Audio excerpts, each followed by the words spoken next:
everyone, and welcome to this week's episode of the Guildmates of Ravnica. Welcome, welcome, welcome. Before we go around and say hello to these wonderful faces around our screen today, let's go through our regular channel announcements. First of all, check out our social links. We have Twitter, Discord, and YouTube. Discord, a safe, inclusive space where you come and talk about TTRPGs and all the other wonderful things going on in this little community. Also, Twitter, send me a DM and I will get you a game. We still have spaces. I think we might have one or two left in this time slot before the end of the month. Before the end of March, that is. And also some in the 6 p.m. on Wednesday and some in the 6 p.m. on Friday. So if you are free in them times, let me know and we will get you a game. And YouTube, you can catch all of these games over on the YouTube. They'll be uploaded before the next week. Good morning, Paladin Hulk. Next, we have a Patreon. If you guys would like to support us on Patreon, head over there. You can support us for as little as $1 a month. And every dollar is greatly appreciated. We're hovering around our goal at the minute. It's a very nice place to be, so thank you, everyone. Also, we have merch. If you want to get a crest on your chest, head over to the Redbubble, where they were recently and still may be doing a 20% discount for members. And if you check over in the Discord, I put a referral link in where if you spend $40 or more, you can get a 25% discount, which happens to be roughly the same price as one of the hoodies, so you check that out too. What else do we have? We have sponsors. Check out Bird in the Storm Publishing, who are a module writer for D&D and other TTRPGs. Lots of fun stuff over there. You can check out some of their stuff on the YouTube right now. And also Mage Hand Press, who created the Dark Matter Alpha, a sci-fi expansion for D&D 5e. We play on Thursdays where we play D&D in space. It's a ton of fun. We also have some panels below, arastavad.com, tabletoploot.com, and ruinc.com, so if you want dice and accessories, or maps, or any of that good stuff, head down there. You can get a 10 to 15% discount with my codes, and we have a tweet. Every 10 retweets, we will get another roll on Kyle's magical table of minor effects and defects. Yeah, we're already at 6 retweets, maybe some more, we'll find out. But let's go around and say hello to everyone. Kyle, why don't we pass over to you? Just as you took a drink there, caught you just at the right moment. We're getting there. There's plenty of time for drinks. Let's get into it. Hi, I'm Kyle Sir Stalwart, and here every Wednesday for this awesome series. We got awesome new people to play with, and an awesome new guild to explore in the month of February. Last month in January, we had our missions with the Boros Legion, a guild in Ravnica that was much militarized and their police force type guild. This month, we're taking a step into a different direction. We are going with the Simic Combine, which is a guild of botanists and mad scientists that are bent on improving life in Ravnica, but also for their own personal experiments and creating creatures and modifying people. And yeah, they're a little weird. They walk the line between good and not so good, but yeah, we'll walk that line together. So I guess let's go around and meet our players and new characters for our returning players. And we will start that with Sil. Can you tell us about your character? Yes, hello. My name is Cillian, and I will be playing Quinn, who is a fire genasi warlock, and go by they them pronouns. They them, okay. Fire genasi warlock. Ooh, okay. You could have some fun in there. Okay, awesome. And you are Hexblade, right? I am a Hexblade, yes. Hexblade warlock. Awesome. Cool. Okay. And Nightmare, can you tell us about your character joining us today? I am a goblin thief rogue named Little Dre. He's cuter than the average goblin and has sticky fingers. Ooh, okay, good. Yeah, the guild needs acquisitions. I mean, they're not all scientists. We need to acquire certain things, but who better than a goblin thief for that? Good. Okay, Nari, can you tell us about your character? Yeah, I'm playing Sela Sidel, who is a Simic hybrid blood hunter mutant who is all about, if you haven't guessed, the scientific side of things. Sure. So a mutant hunting mutants, that's absolutely, yep, that makes sense. Hunt your own kind, little Van Helsing action. Good. Okay, Scrat, can you tell us about your new character for this month? You're muted, buddy. That's because I was practicing the voice just a moment ago. No. Oh, hi! Yes, of course I can explain who my character is. Today I'll be playing Virgil Simpkins. Virgil Simpkins is I'm stuck in Stellaluce. They are not a Dragonborn. That is not what they are. They are a tiefling. They are a tiefling paladin who has an Oath of the Ancients, which I am reskinning and flavouring to be an oath to the Simic Guardian Order thing. Virgil Simpkins, very much looking forward to participating in this week's activities. Very good, very good. Yeah, slide on into Virgil. You guys be comfortable for, I don't know, do we get 4 weeks out of this? I think we only get 3 in February, don't we? We might only get 3 weeks with the Simic. I can't remember. I know it's a short month. I don't know how it falls. Maths brain hurts. Yeah, too much maths. Too much maths. So, yeah, without further ado, we will slide into today's adventure. So, the 4 of you are, as mentioned, members of the Simic Combine, each with your own duties, responsibilities, and levels of enthusiasm towards what you do and what the Combine is out to accomplish. But you are all 4 beckoned by a director, a very high level director, to Precinct 5, which is Precinct 5 is full of universities and places of learning, experiments. You'll find it populated a lot by the Simic, as the Zonat 7, which is like the big Simic place of study and headquarters, is there. Along with, there's some universities. There's all kinds of stuff. There's mingling between guilds and non-affiliated folk. But you're beckoned to a underground laboratory to meet this director, Vimian, and he's a pretty prestigious fellow. So, you know, P's and Q's, mind you. And you go down and you meet him in this small conference room, and of course you're all there. And being the stature that he is, he has to show up in grand fashion. So you're all sitting there for a few minutes, and then the double doors to the conference room swing open, and you see this tall, lanky humanoid in very, very garish robes come in with his hands tucked in the sleeves, and comes in. He's, I'm so glad you all could come here on such short notice. Let me have a seat. Don't get my chair for me. It's okay. And kind of trots over and has a seat at the head of the table. There's just a large conference table here. There's probably about 25 seats or so, and you're all huddled at one corner of this large table. And he sits down and he looks at all of you. Oh my, we have quite the crew here. Very nice. I'm sure you're wondering why I've pried you all from your studies or your work. I have a bit of a job for you that normally doesn't get dispersed amongst such broad array of Combine members. I need you all to be my emissaries. Do you all know what an emissary is? Of course. Good. I need you to do it. I need you four to represent the guild. There is, as you may have heard of, there is a ball going on very shortly, in a few hours. And the ball is the breakthrough benefit ball, and it's an extravagant event that is geared towards, well, this year it's geared towards a professor, a former student of mine, Professor Tarash, and he's being awarded some award for helping save children's lives or something like that. So I need you all to go there and kind of looks around, make sure there's nobody like standing by the doors. I need you to bring a present with you. It's customary to leave presents for those being honored.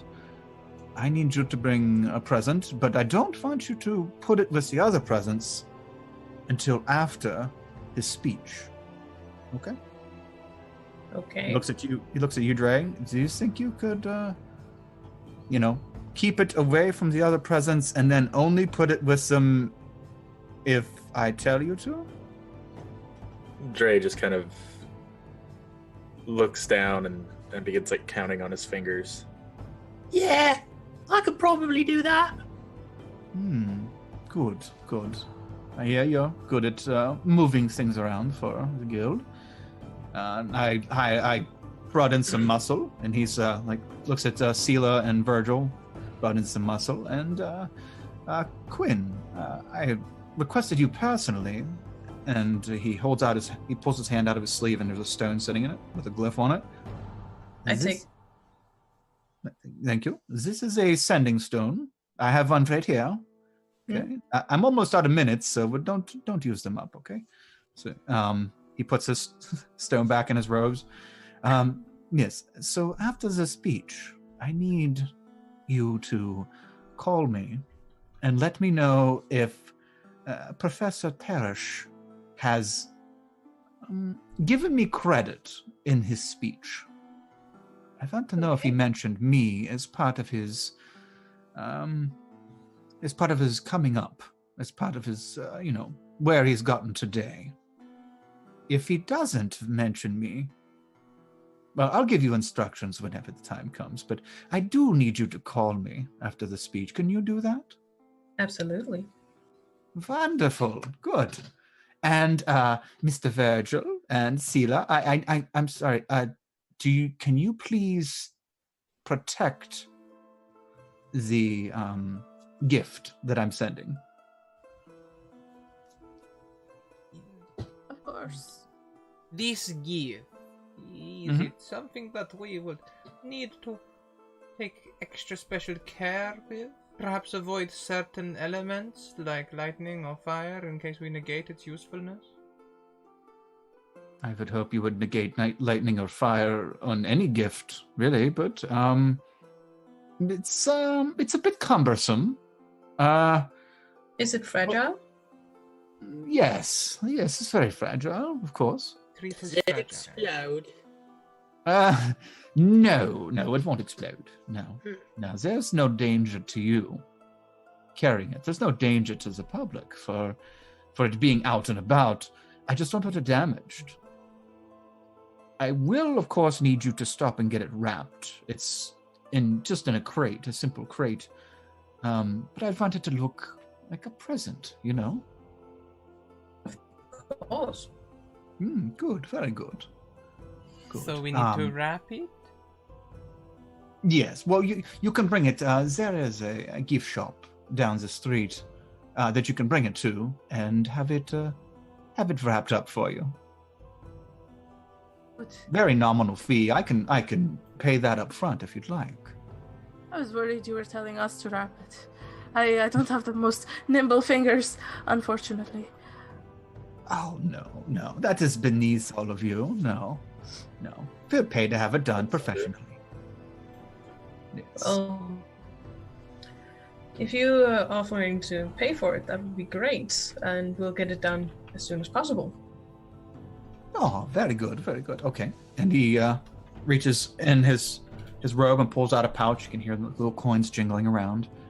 And he pulls out 10 gold coins and looks between you and goes to hand them to Dre, and he's like, hands them to Quinn. Take it, put it in my pocket. Okay. That is more than enough to pay for a good wrapping. So Definitely. I need all of you to. I think only one of you is needed to carry the crate. It's a bit heavy, like I said, cumbersome. Virgil or Celia, I'd imagine that one of you would be the one to carry the crate or take turns. And this crate it's just right over in the biological experiment bay. That after we leave here, you can just swing on over, and you all four would know exactly where it's at. That's just like 2 doors to the left and down the hall. Pretty common area in this laboratory. So, is there anything else that I need to cover? Oh, pulls out, flourishes like 4 very shiny, glimmery, green and purple glimmering tickets. Yes, you'll need your tickets to the ball. Good. No need to There's dress so nice. much. Oh, yes. Thank you. I mean, you could... Very much to tweet Ravnica, who just subscribed. You get a reroll to gift to a player of your choice. Thank you. Carry on, sorry. No, it's okay. It's fine. It's all back. Yes. You could dress nice if you want, but you don't need to. I mean, they understand that we are working folk. As if he's worked a day in the last, 40 years of his life. So, here you go. He hands each of you your shimmery, shiny ticket. Okay. That should be everything. You're welcome. Do you have any requests of me? Just a question. Are we supposed to not look into the package? Oh, you don't want to open the crate? No. In case we hear any sort of, I don't know, rattling, or if something gets shaken inside it, or we drop it by accident. I don't know why we would ever do that. Yeah, I need to check on it. kind of hired you so that wouldn't happen. I didn't give it to a common shipping agency. I gave it to respected and capable hands, right? Yes, of course. Very capable. Okay. Good. Yes. Capable not to open up the crate and damage the merchandise, right? Of course. Yes. Good. Good. I knew we understood that. Good. Okay, well, Kyle, have we had any interactions with this person before? Do we know them? you never had any personal interactions with him? You can roll a history check to see how much you know of him, if you'd like. I would love to, because he seems sketchy AF. I mean, half these people are sketchy in this guild. True. Let's see. 15. You know he can be. What's a proper technical term? He can be quite a douchebag. And as been told by his colleagues in his field, he's very smart, and he's had a lot of breakthroughs. And as far as his job, he's very competent, but he's not the most pleasant person to work with or be around. Okay. A snob. He's a snob. Yes. But other than that, you don't know him to be manipulative. That word's never come up, or that feeling has never come up from people. Okay. Okay. Yeah. So he just kind of sits there and leans back in his chair. Well, have at it. I look forward to hearing from you. I'm sorry. No questions from me. Oh, good. I look forward to hearing from you. Of course. But don't use the stone until you call me, because it'll use up some magic. No using up some magic. That is a good sentence to live by in general. Ah, see? I knew you'd get it. I knew it. Okay. And he just kind of sits back and waits for you guys to leave. And when you get up. Step out. Okay.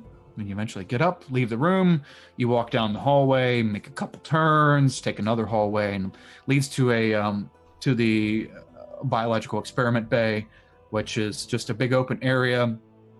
And there's a lot of work tables on the perimeter of the room. And sitting in the center of this room, it's empty right now. Everybody's gone home for the day. The ball is in the evening, so this is everybody's checked out half an hour ago. It's 5:30 in the evening right now. And you go in there, and there's just a large crate, probably 3 foot by 4 foot crate in the center of the room.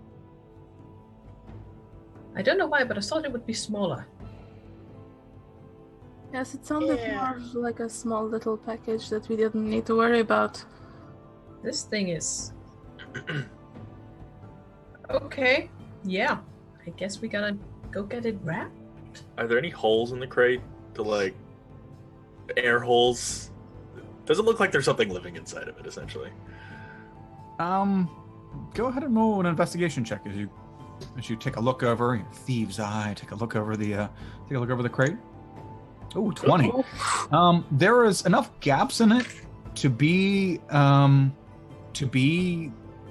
something to breathe, but as you kind of shake it, it's you can feel there's weight inside of it. It's not really heavy, and nothing's sliding around in it, and nothing's growling or anything or snapping or anything like that. So something could live in it, but at first glance, it doesn't seem like anything. There's nothing biological in it. Can my hands fit in those gaps? No, they're like okay. you can fit paper. You can fit paper through the gap. That's about it. The width of the holes. It's a crate, but it's a pretty well constructed crate.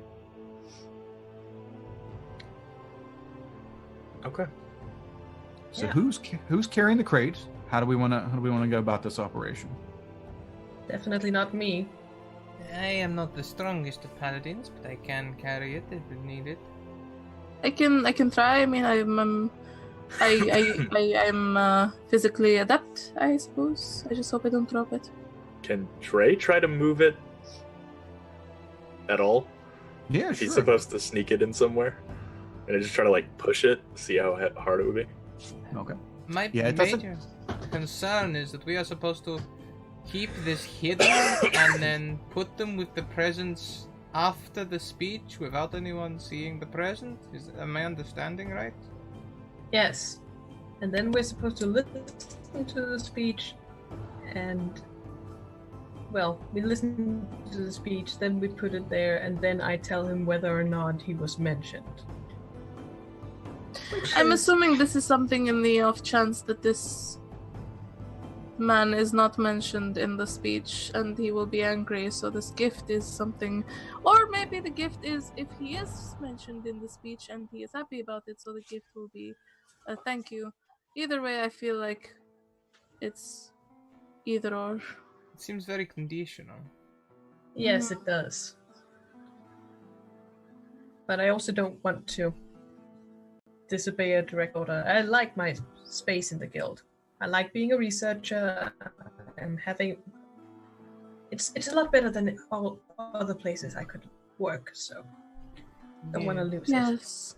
I've given enough time for the guild to lose my place in it. She says as she scratches her gills. Well, then it seems we are all in agreement. Let us... Perhaps we can lift it between the two of us? Let's try. Okay. Do we know where this gift wrapping shop is? Oh yeah. There's a gift shop right down the street from the building that you're at. That's what he meant. It's right on the main street as you leave here, so you would have passed it on the way in. It's just labeled "Ye Old Gift Shop." just because, yeah, Of course. just out there like that. Also, Justin's reroll went to Little Dre, so Nightmare, you have Hey. a reroll. The way that works, everyone, is when you take the reroll, we always take the second roll, better or worse. Okay. And you can use it on any dice roll. Any dice that hits the table, doesn't have to be one of yours. Okay. So you two are trying to team lift the crate. Mm-hmm. Yes. So as each of you try to or start to get underneath the crate, you notice that it's not that heavy for as large as it is. Oh. It's probably 40 pounds. Oh, Not so bad. Yeah. So one of you could easily carry it. It's just awkward. It's just big and awkward. Hmm. I mean, it's very light. Well, not very light, but light enough. But it might be easier to maneuver if two people were holding it. So you hold that side, I hold this side. Seems good to me. well. We don't have that much time before the ball, so let's go get it wrapped. We don't know how long it's going to take to wrap it. That's it. Okay. So you start making your way through the experiment area that you're in, and out through the bay door that's on the other side of the room, which will lead you to the outside, and then you just have to make your way around the front of this laboratory. And as you do so, you walk around to the front of the laboratory, and you begin to walk down the street. And up ahead, you can see Ye Old Gift Shop in bright orange letters, calling you, beckoning you. Celia, Virgil, this box is awkward. Not so much for the both of you as a team. It's just somebody walking backwards, somebody walking forwards. You're pacing each other. if you've ever carried team lifted anything over long distances, it gets quite awkward after a while. But you sure enough, you make your way through the street with your box, and down to Ye Olde gift shop.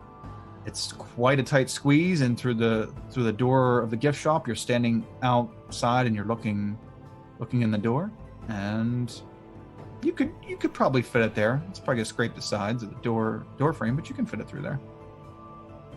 Is it kind of a rectangular shape, or is it a square, a cube? It's almost like a cube, but it's taller than it is wide. So it's like just shy of like 3 foot wide, and then almost 4 foot tall. Okay. Bigger than me. Alright, yeah. Try and Do you want to squeeze it through the door, or what would you like to do? Yeah, like the slimmer side, or basically the length through the door rather than at the width. You know? Okay. Yeah, that wouldn't. Yeah. You know what I mean. It wouldn't fit if you went. Don't. Yeah. I don't understand. Remember, we have to be careful. It's very fragile. Let's try not to tip it upside down, at least. Yes. I think we can lean it. Yeah, leaning should be fine. Yeah. Okay. As we lean it, do we hear anything slide? You don't. Roll a perception check. Oh. Actually, the two of you that are leaning it, roll a perception check. Okay. I'm so good at those. Oh boy. Oh, Jesus. Okay. Wow. Yeah. You hear nothing. Okay. Well, as far as Sela, you don't hear anything. It's a box. You're just pushing a box through a doorway, but you feel it's like you feel a weight shift. There's no banging, there's no sliding, there's no shuffling, but you feel as you tip it over, the weight is all at the bottom. So pushing the top of the box is easy. The bottom is a little harder wiggling free because it feels like there's majority of the weight of the box is on the bottom now. Okay. Well, So you push it through the door. There's no, you guys don't need to roll an athletics check or anything. It'll wiggle through the door. There's just enough clearance on each side. So you push the box through. You said you tilt it over, and you put it back on its side once you get inside, or do you just got to keep carrying it, or how do you want to go through this shop? This shop's full of it's full of knickknacks and stuff, but it's open enough that you, unless you're really clumsy, you're not going to run into anything with the box. Can I find a shopkeep? Sure. Yeah, you can hear people getting checked out at the other end of this room. There's presumably a shopkeep over there at the desk. Is there many customers in here? No, there's like one walking the aisles, and then there's two at the register. Okay. I'm thinking we can leave it on the floor, and then I can go ask if they have a way they usually handle large packages. Okay. Do you want to walk up to the desk ahead of everybody else? Yes. And just say, I don't know how you handle these things, but we'd like to get this thing wrapped. And I take off the pouch and just shake it a bit so you can hear the coins in it. Okay. The lady at the counter, a woman in her like mid-60s-esque, white hair, darker skin, says, "Oh, that's hold on," and she kind of like shoos the other customers away that were there buying something small. Yes, I'm sorry. You asking about what? I'm sorry. You asking about that bag in your hand? No, I'm asking about this crate. Just at the crate further down in the shop with the others. She leans over, and then she says she can see down the aisle that you guys are at the end of, with Sela and Virgil down there holding the box. Oh my, that is a large item you have there. You need it wrapped, is that it? Yes, please. Oh, sure, I can. How much coin do you have to pay for the wrapping of the large gift? I don't know what you charge, but I have 10 gold. That's exactly what we charge. Well, good. You came to the right place then. Can Dre hear that from like just standing by the crate. Do a perception check. Sure. It would be tough, but you're adept at hearing transactions, and you're probably between them. Nope. Yeah, you're the whole way down the aisle, just out of sight. You can hear her. You can hear Quinn talking to the lady, but yeah, it's all mumbles at this point. Okay. Yes. Just leave it there. What time do you need it done by? Probably as soon as possible. We have an event in the evening where we need it wrapped. Oh, please. Yes, you're going to the benefit. Is that correct? Of course. Okay. Yes.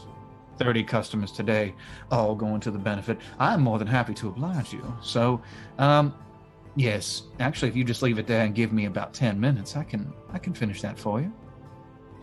Well, thank you so much. You'll need to pay up front, though, of course, if I'm going to drop everything and take care of your matter. Happy to do it. She looks in at the 10 gold, quickly puts it in her dress, and grabs an apron from behind the counter, and then grabs a backpack full of long tubes of wrapping paper, and she swiftly walks up to Virgil, Dre, and Sela. Okay, can you gently set it down? I will tend to this right away. Thank you. And also, Kyle, we've hit 10 retweets, which means we get a roll on your magical table of minor effects. Ooh. Oh boy. Excellent. Virgil 1, Quinn 2, Sela 3, and Dre 4. Gotta roll a d4 to see who's going to roll the effect. And that'll be Quinn. Quinn, can you roll a d20 for me, please? Let me get the chart out.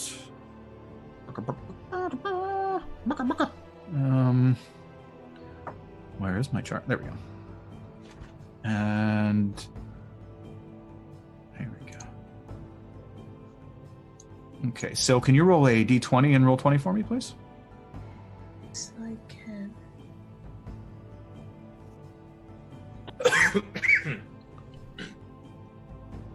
A 7. Yes. Oh, okay. That's the one that Scrat rolled. Okay. Not Okay. again. Well. Okay. Okay, so I will keep that in mind. That's coming up soon. Oh boy. I have no idea what's going to happen, and I'm very excited. Everything's fine. Oh god. So she comes over and she starts pulling out a measuring stick and going over the dimensions of the crate. She holds her finger up for windage. She checks it. She's looking at it. Okay. She pushes on a little bit to see the weight. This is a tricky one, but I think I can get it wrapped rather well. And she goes to town right before your eyes. Starts rapidly wrapping this crate up in it looks like royal blue and gold trim wrapping paper, not actual gold, just the color. And she goes at it, ding ding ding ding ding ding, and boom, about 5 minutes later she's done. She's got a sweat going. She takes her apron and wipes the sweat off her forehead. That's your 10 gold at work right there. That it is. Thank you so much for getting it done so swiftly. Oh, you're welcome. And thank you for shopping at Ye Hold. Oh, fucking shop is this? I forget. Oh, yes. Ye Old Gift Shop. Thank you. One would have thought it's a memorable name. It's right above the door. Are you sure you work here? I mean, Well, of course well, you of do. course You're amazing at Of course I wrapping. work here. but- She does. I just This was put great work. I just Yeah. put my very being into wrapping this crate in a very timely manner. That's why I was just flustered. It is Excuse me. commendable to devote yourself to an aspect of your work. It is my craft, after all. Hmm. And she starts to walk back towards the counter. Well, Okay. that was that. So now you have a wrapped crate. You have a 3-foot wide doorway. Alright, should Can we we get it through without ripping the paper? Yes. okay, Great. let's try and do this. So how do you guys want to? Do it How do you this- want to do this? Same way as before? Okay. Now you do remember Yeah. before it rubbed on the way in. Like it was just Ah. wide enough to rub the sides of the crate on the way in, remember? And you had to tilt it and Is there another entrance somewhere? not that Maybe you a can see. window? Window probably wouldn't work out. The front windows in this are a little bit tiny. Mm-hmm. They're not. There's no big bay windows here. Too easy to break, I guess. I could widen the door out a little bit, and we could repair using the guild funds. That is, I'm not sure the shopkeep would appreciate that. I could probably sweet talk her so she doesn't notice. Sure, you do that. All right. I was like, kind of pat my little bare feet over to the shopkeep. I Okay. also have Excuse some me. parchment just in my bag. We can maybe use it to patch it if it rips. Make a patch. Okay. Dre, you head back, and she's still kind of flustered, a little still sweating behind the counter, and she's fixing something. And she looks back and looks over the counter. Oh, hello there. Hi. Can I help you with something else? I just wanted to say that what you did is beyond amazing. It truly astonished me. It's just wow. Look, could you teach me how to rap like that? It reminded me of my mum, and no one ever does, and I really miss her, and I just can't thank you enough for that. Oh, nobody perhaps like Dre. Let's see here. Okay, go ahead and make a persuasion check. Yes. Hey, which check? Persuasion. Right. As you just. Oh, god damn it. I have a Oh, question. the I have fuck? an important mechanical question, Kyle. Can I lift this box on my own? Yeah, it's only 40 pounds. It's like lifting a hefty halfling or gnome. So would it count then as a belonging on my possession? I mean, it could be a belonging. I'll Misty step outside! Yeah. Okay, sure, yeah. Nice, very nice. Okay, so you Misty step outside with the package. Dre, you're in there trying to convince her. Well, thank you, little one. I appreciate it. It's a craft, but it would take me years to teach you the intricate ways. I'm just gonna look back and see Virgil Misty stepping outside and be like, "All right, bye, forget about me," and run. But wait, I thought you wanted to learn. And she said, wait. She was all excited to have a student there for a second. Oh. Okay, so you take off through the shop, and is everybody meeting outside? Yeah. Yeah.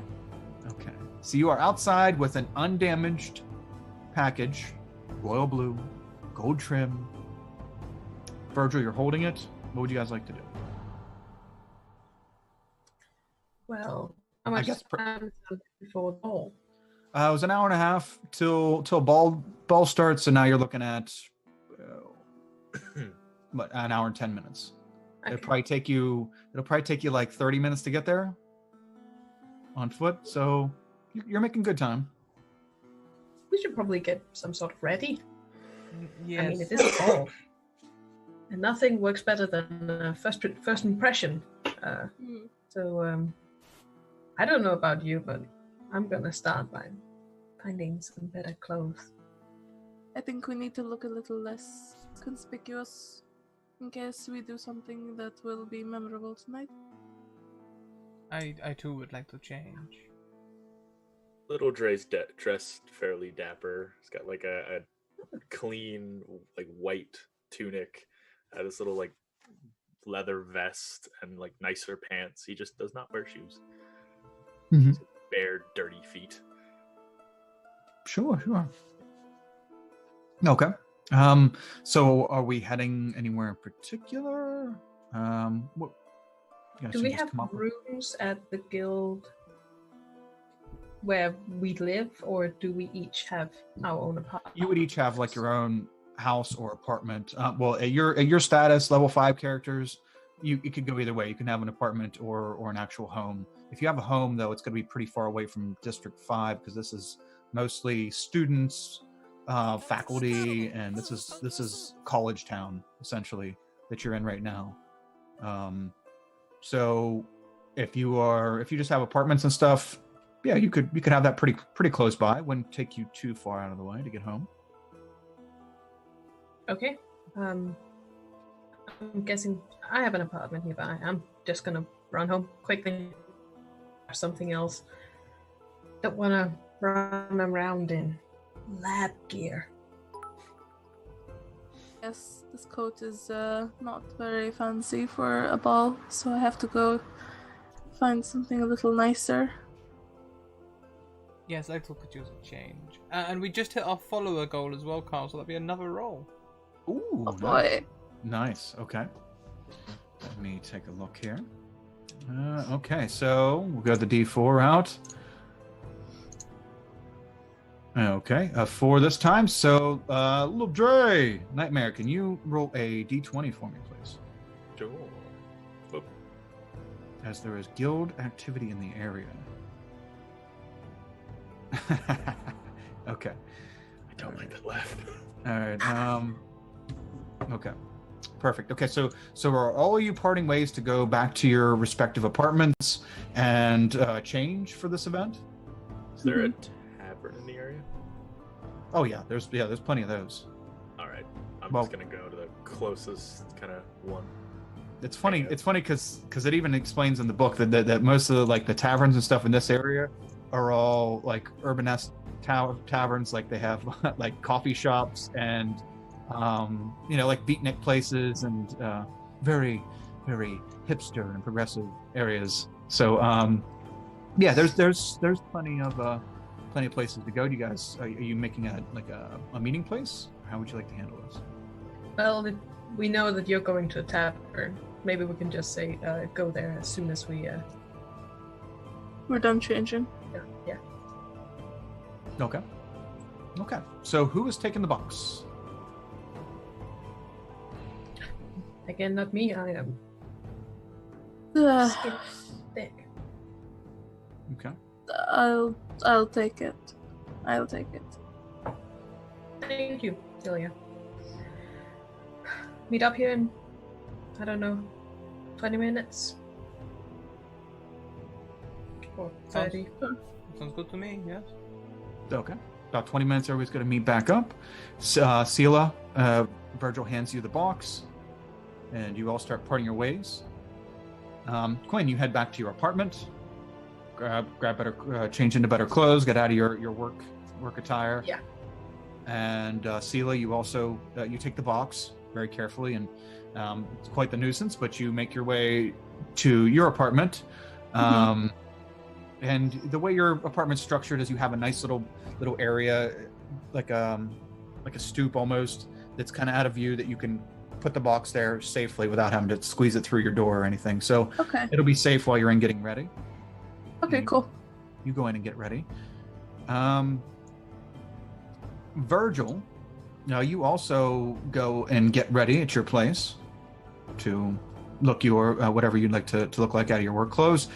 Little Dre, you head to the bar. You head to the tavern you guys are supposed to meet at, but you don't make it far. You only make it like a block and a half before you're shouted at by a gentleman on the street. I look around, see where he is. Excuse me. Hello. Hey. Are you're that little Dre, right? Maybe. I'm pretty sure. And he holds up his hand, and this little illusion, this little magical illusion pops up in there. Yeah, that's you, right? Right there. It looks just like you. Right? Pretty sure. Closes his hand. Hesitant. He opens his jacket, and there's a picture, a symbol, a sigil of the Azorius, which is like the police force and lawmakers of the city. Yeah, I'm pretty sure you were caught stealing something not but a week ago, and here we are. You haven't come to come to your court date, so here we are. Little Dre just starts sniffling and crying. I was gonna come. I felt really bad for stealing what I did, but I lost my brother and everything we had, and it's just been a really bad week. I'm sorry. Oh. Sit Go ahead down and make a and deception check. As he looks at you. I'm gonna use my reroll. Yes. God, that's bad. Good. Go ahead and reroll that. Yay! Oh, much better. Much better. Much better. Nice reroll. Okay. Oh, little fella. Look. I don't know your situation. Sorry. Sorry about your loss, but I mean, look. Either I'm gonna have to bring you in, or you're gonna have to, I'm gonna have to not see you. Just gonna check what's on my person here.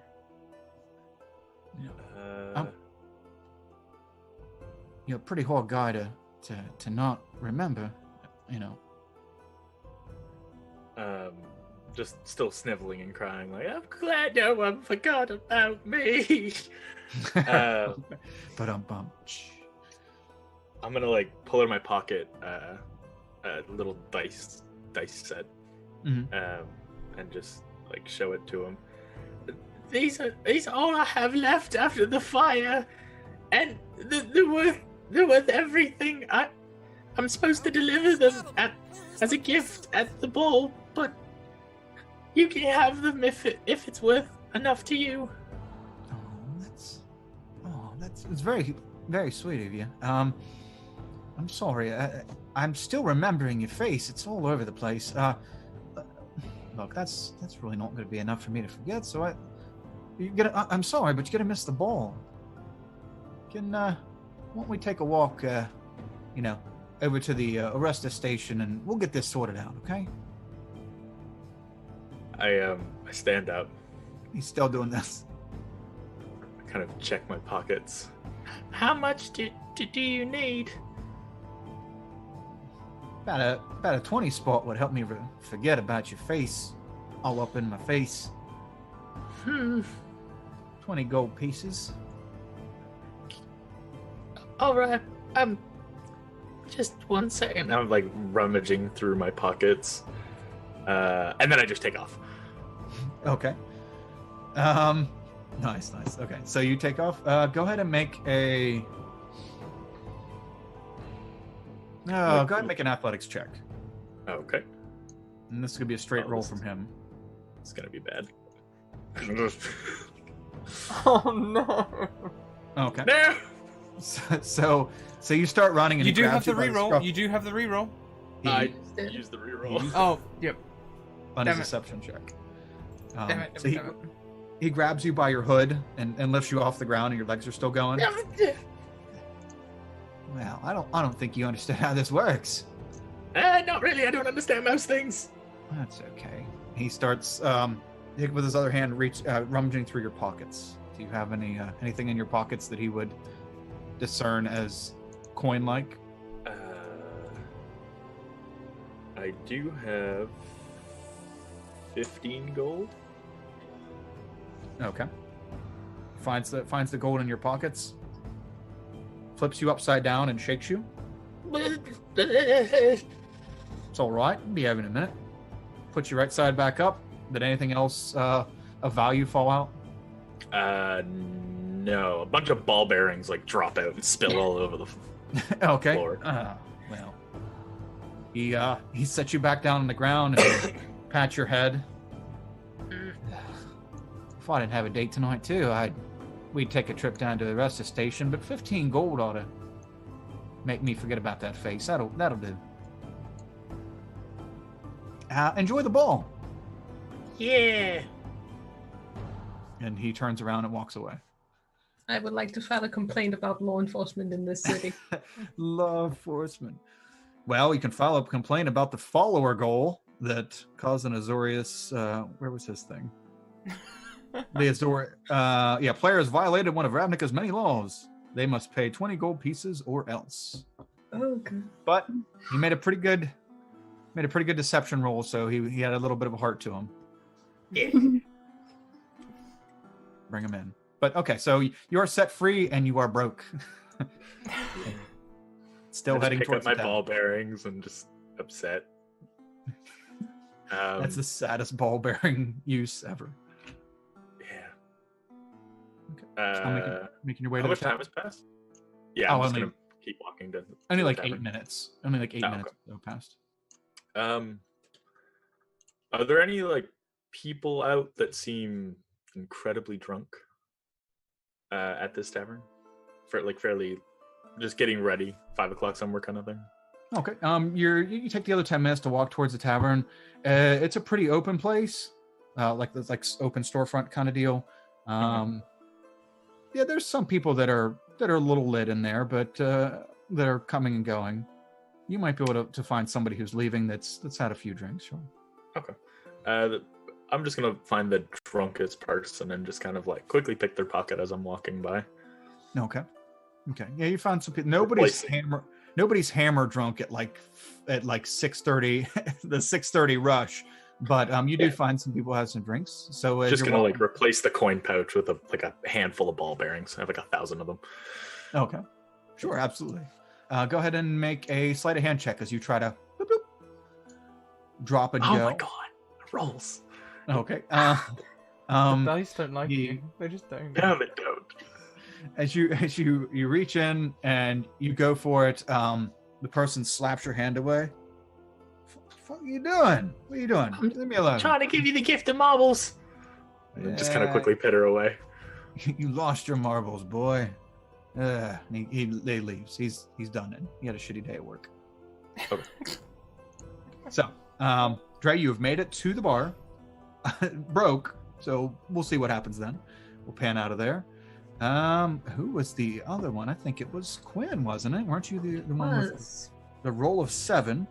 Quinn, you go to your apartment. You change into. What are you changing into for the ball? I probably have some sort of I'm thinking red and like deep blue vestments that is some kind of a bit nicer to pull over my armor. Okay, sure. Okay, get a little nicer attire on, and you feel like you're dressing a lot better than you were for work, and you leave Use your prestidigitation just to clean off any grime from the day. Okay, quick magic shower, sure. Yeah. And you head out and you're heading towards the bar. You are also approached by a gentleman.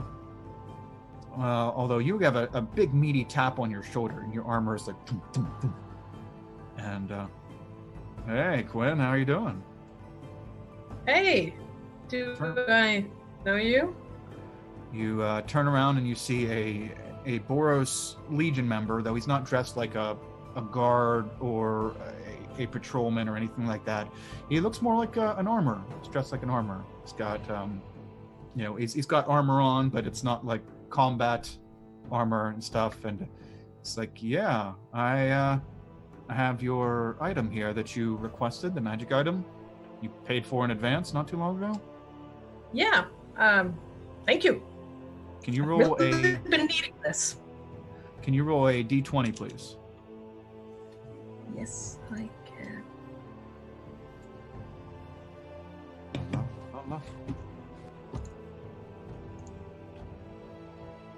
And then tell me what you rolled then. I rolled a 6. Okay.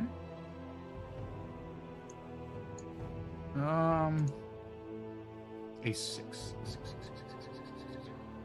Which one is it? Oh, okay.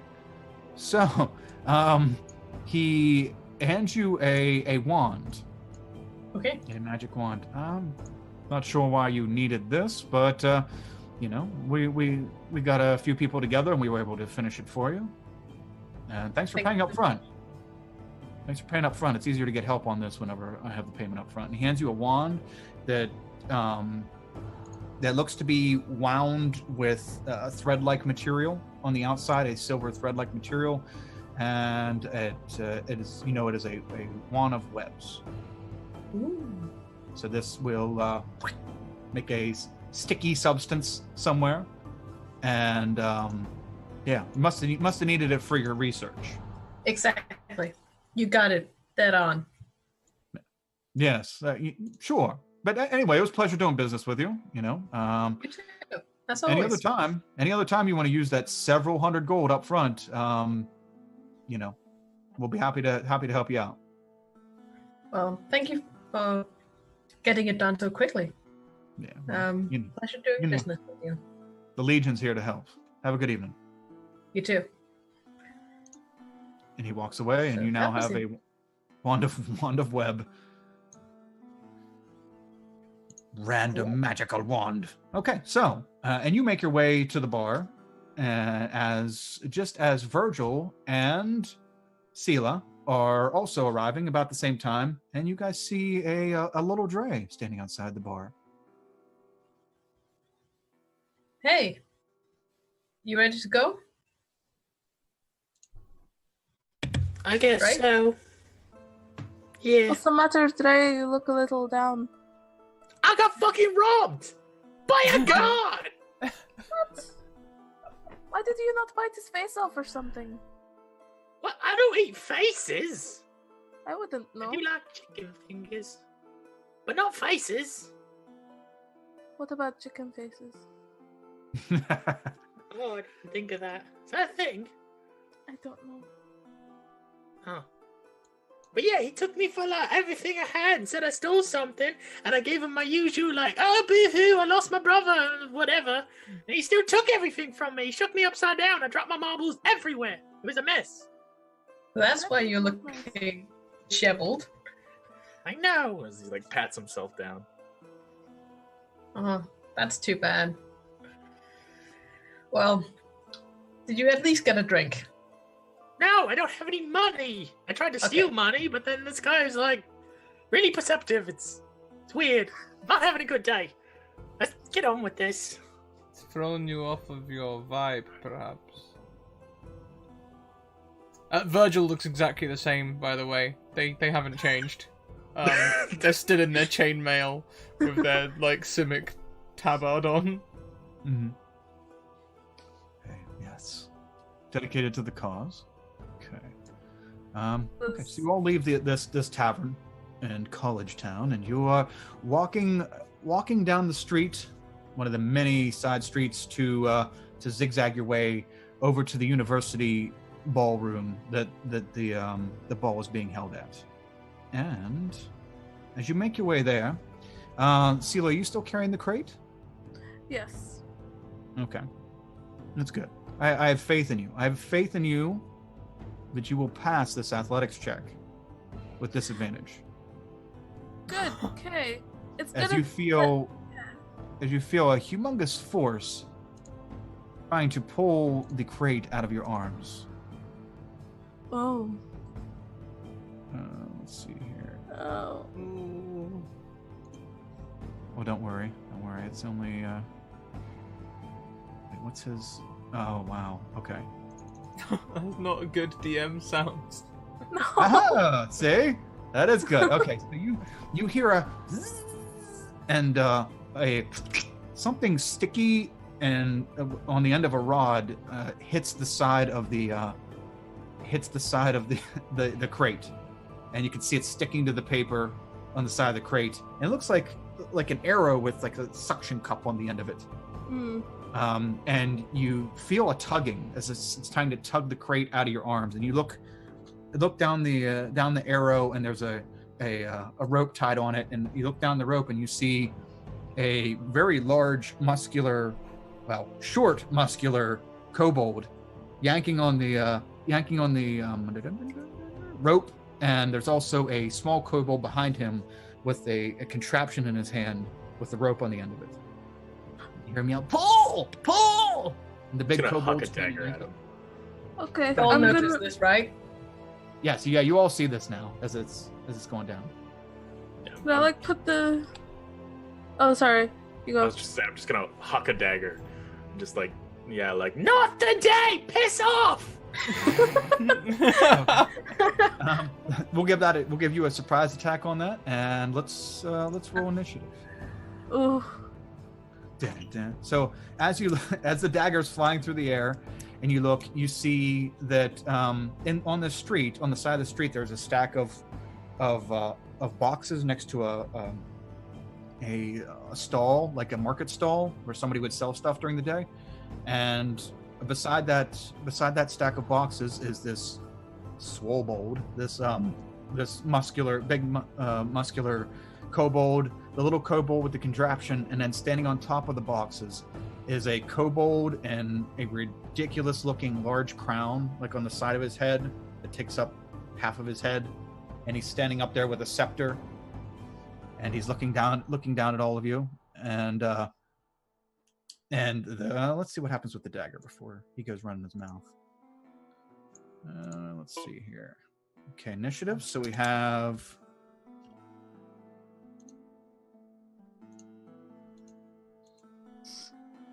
Okay.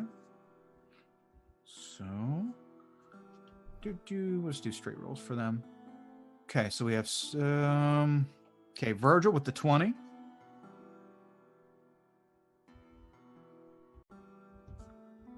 Okay, and who's next? Quinn with the 19. Dun, dun, dun, dun, dun, dun, dun, dun, dun. Let's see. Sela, what is your dex modifier? -1. Oh, okay. I'll figure that out then. Okay. Yeah, she's clumsy. Okay, and Sela. And okay, Dre is 13. Dre, what's your dex modifier? 5. 5? Oh yeah, okay. Definitely got that then.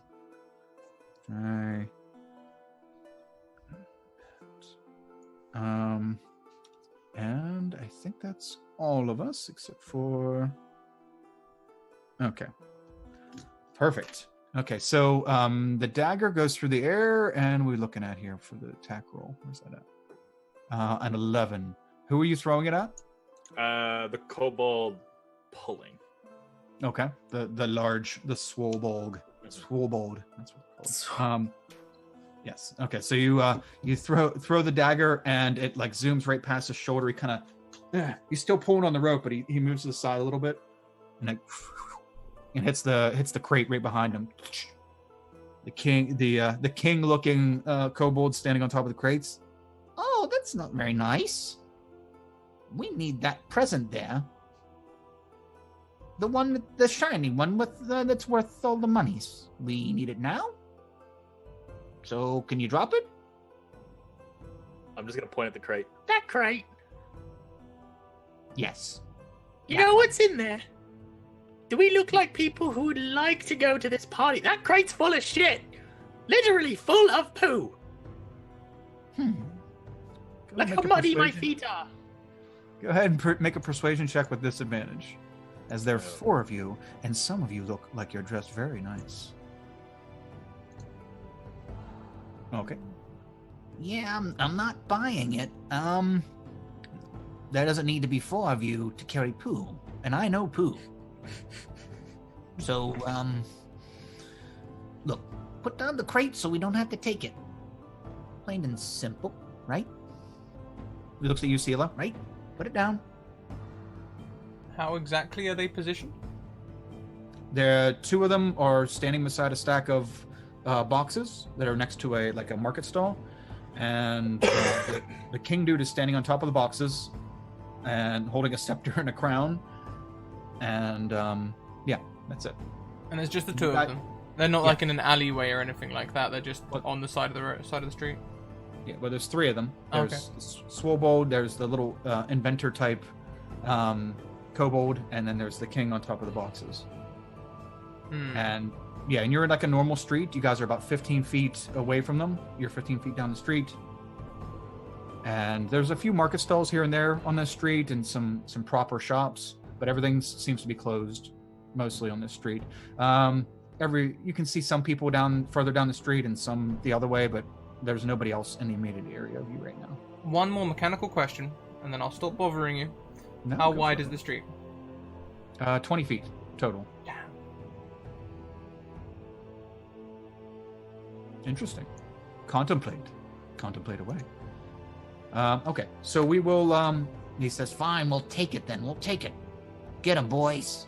And the bigger kobold drops the rope, and looks like he's getting ready to come towards you. But it's Virgil's turn. Virgil, start us off. You're up. Virgil will rush through the 15 feet. As he goes, he'll drop Moonbeam behind him, which will cover half of the street in this light, so there'll only be 5 feet each side. I don't know if they have to navigate crates or something, but he'll try and make it as awkward as possible for people to get behind him. And he'll run forward and as a bonus action cast Compelled Duel on the Swobold and be like, "You don't look all that tough to me. Fight me if you dare." Bite me if you. And I crack my whip with my shield. Ooh. Toro. Okay. The Swobold looks at you, and I can roll that out for you so you can see. I think there's they can resist with a wisdom save, I think. Wisdom. Okay, that's what I was gonna ask. What's the save? Wisdom save. What says wisdom? Okay. So D20. This plus 2. Okay, so 20. He looks at you and he looks very aggravated at you, but he's. Is it save or suck? I think it's save or suck. Yeah. Disadvantage. The spell ends. Okay. If the target. Yeah, looks so. Looks like Okay. if you save, you save. Only a bonus action. Damn! What a burn of a level 1 spell. He goes. Ugh. Ugh. He still looks like he's pissed off at you. So you may get the same result either way. It's not that bright. Okay. Anything else? That is all of my actions and movement. Okay. Wait, did you cast 2 level 1 spells? I cast 1 level 1 and 1 level 2. I always forget about that rule. Is it? We can let it roll right now. We'll let it roll. I'm not that big in it, but yeah. For future, we'll just cantrips and any other spells. Yep. But okay, so yeah, Moonbeam. You said it's behind you, so it's like separated you and the rest of the party. Yeah. Well, I mean, I've seen little Dre throw things. I assume they've all got ranged weapons, right?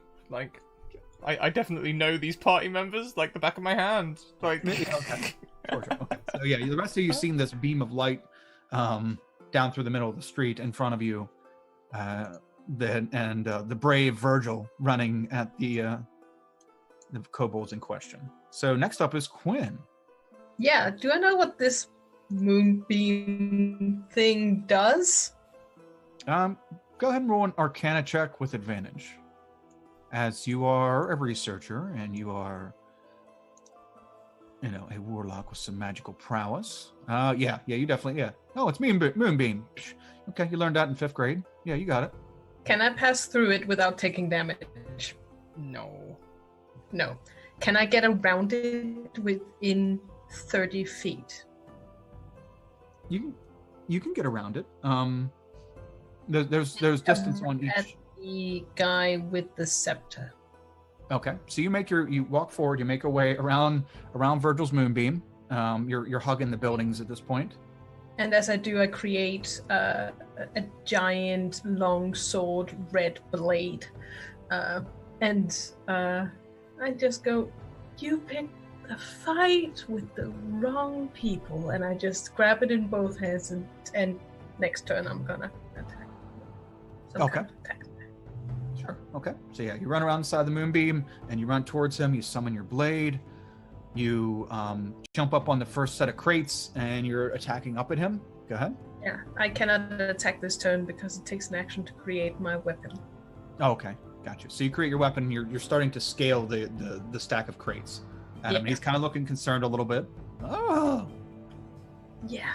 And This thing is like Final Fantasy-ish, ridiculously big compared to my size, because I'm just small, fragile, 5 foot something dude. Nice. Big ass materia blade. Cool. Sweet. Okay, so yeah, you're scaling them. Who's next? Okay. So the Swobo is next. How close to the king do you get?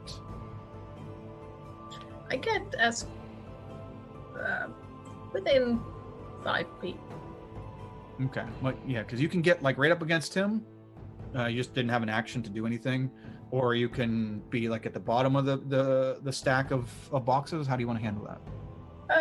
Like a little bit up the stack of the boxes, just with a leg on, so to make it look very evident that I'm getting there. Okay, gotcha. Okay, so the Swobold is looking at you, Virgil. He's cracking his knuckles, and the Swobold, the second Swobold that is now walking out from behind the stack of boxes that was hidden behind the stack of boxes is also cracking his knuckles, looking at you.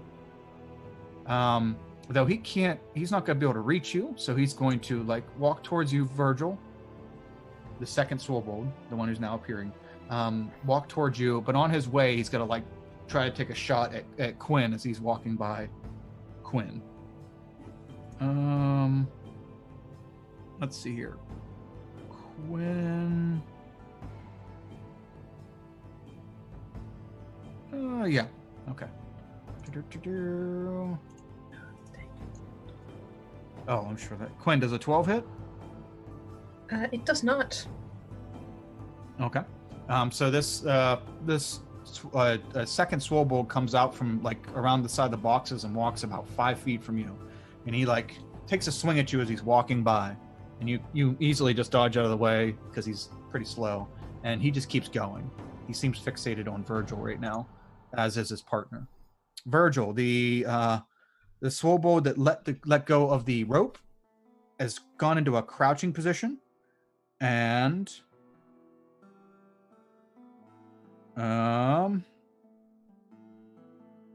starts running at you. And he also makes an attack against you.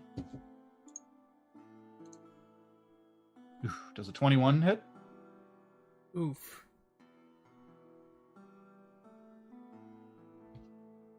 Virgil, right? Yeah, oof. Yeah, that hits.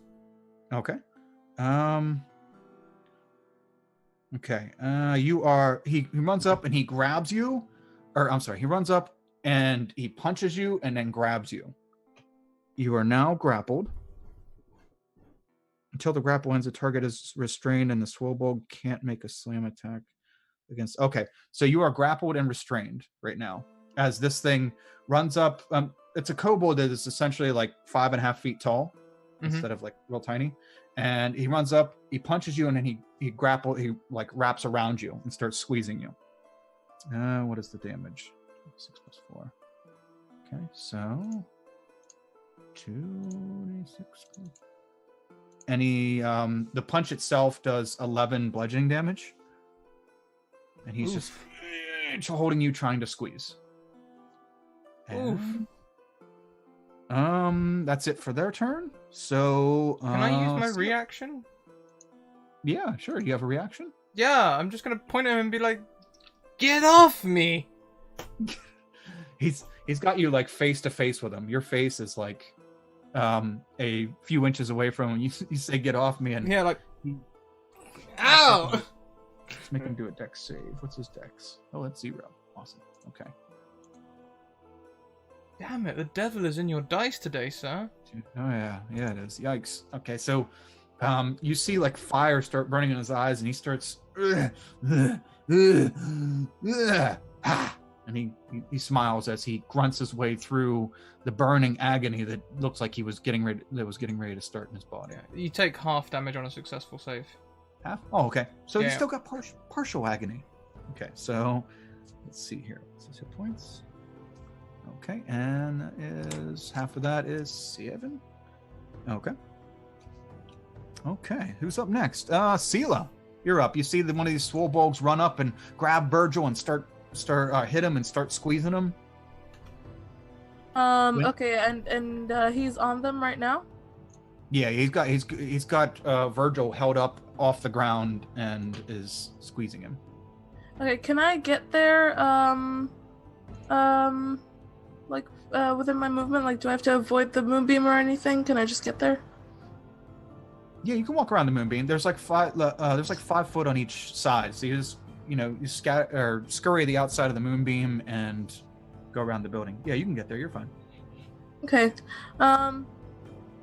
You know what? No, actually, this will be funnier.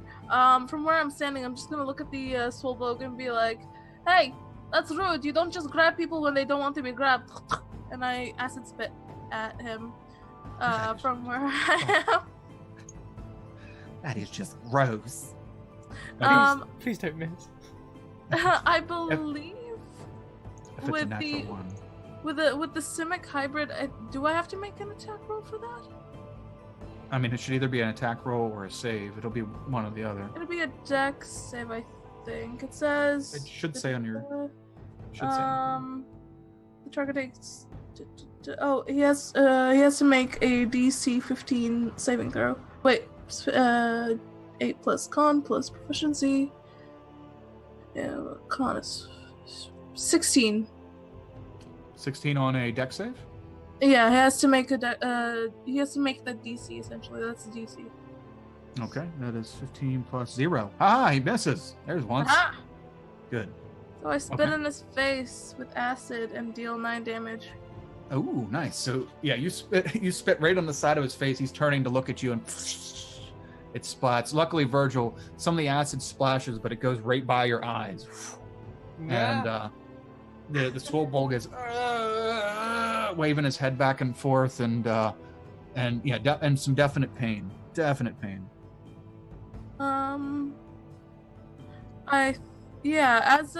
As a bonus action, I'm going to put the Rite of the Storm on my blade, so it's all like lightningy now. Ooh, okay. Okay, that's got a my little bonus. lightning blade. Sure. Yeah. And I'll make my way over to where Virgil is, and I'll just stand next to them, and that's my turn. Okay. So you're running up by the Swolbog and stuff too. Okay. Charging with your lightning blade. Okay, Dre, you're up. All right. How tall is the moonbeam?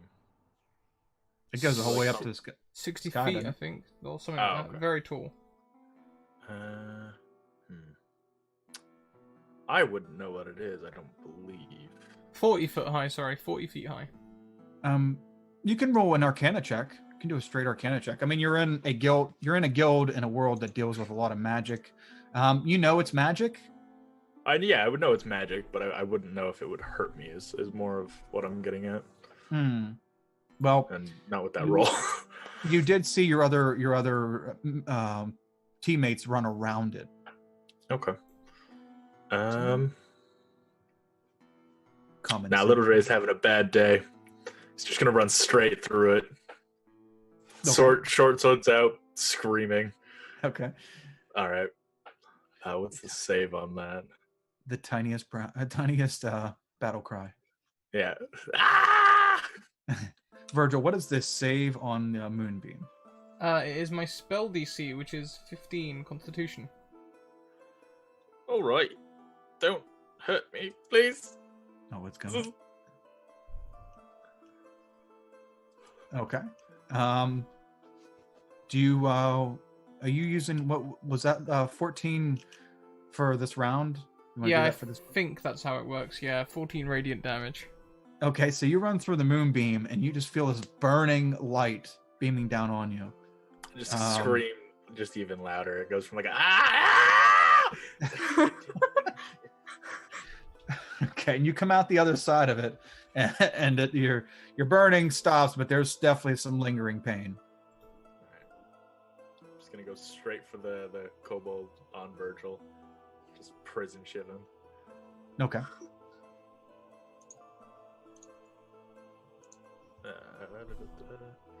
Use my short sword. Wow, I can't roll today. Wow. Oh man, yeah, we need some more of them rerolls for you, for you to come in. Clearly, Okay. Your So, rolls wait, just- that's with advantage. That's with advantage. Remember, sneak attack, or you have your rogue, right? You have Right. no, never mind. You don't have. Yeah. Wow, that's just sneak attack damage. My bad. I've been looking at kobolds with pack tactics, so yeah, my bad. Okay, so you go in and you try to swing at the swole bow, and he just kind of grabs Virgil and spins around with him a little bit to get out of your sword reach. you very visibly ran up to him because your body is smoking. So you ran out of there like a madman. It's actually to hide behind Virgil. Oh, you're to hide behind Virgil? Yeah. Okay. So then you quickly position yourself on the other side of him after you swung. Go ahead and do a stealth check. Be This better. will, No. okay, Oh this my will effectively you feeling like the swole bug might not see you, but the other three do. Okay. The other ones can see you from where they're standing. You're on the middle of the street. But this guy might not be able to see you because he's holding up Virgil in front of him. Okay, next up we have the tiniest actual kobold. So what's he gonna do? He's going to throw his contraption down on the ground, the one with the rope, and he's going to see Quinn scaling the boxes, and then he's gonna, I'll save you. I'll save you, King. and Quinn, he's going to throw hurls a flask of acid at you, and see if it works. This is this +4. No, okay. So he just very meekly and throws a flask of acid at you. Acid at you that flies like 5 feet in front of you through the air and smacks off a shop wall, and you see the stones start disintegrating and a little bit of steam coming off of it. Poop. And yeah, that's his turn. He's just going to stand there and run up to you. You're muted.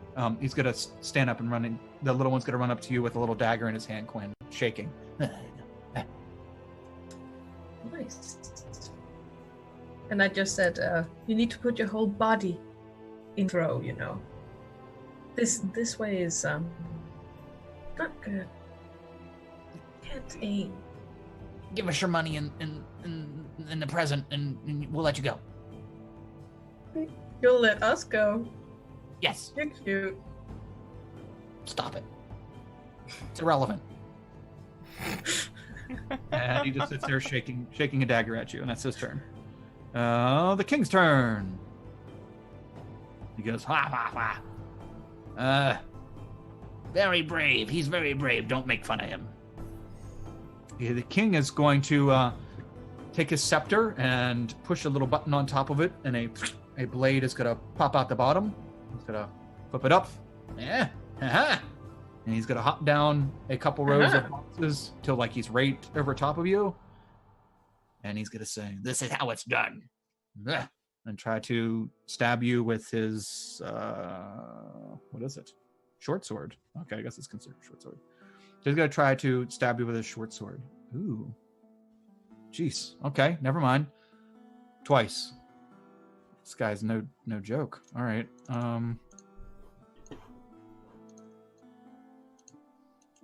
Oh, good. Look like they're crap.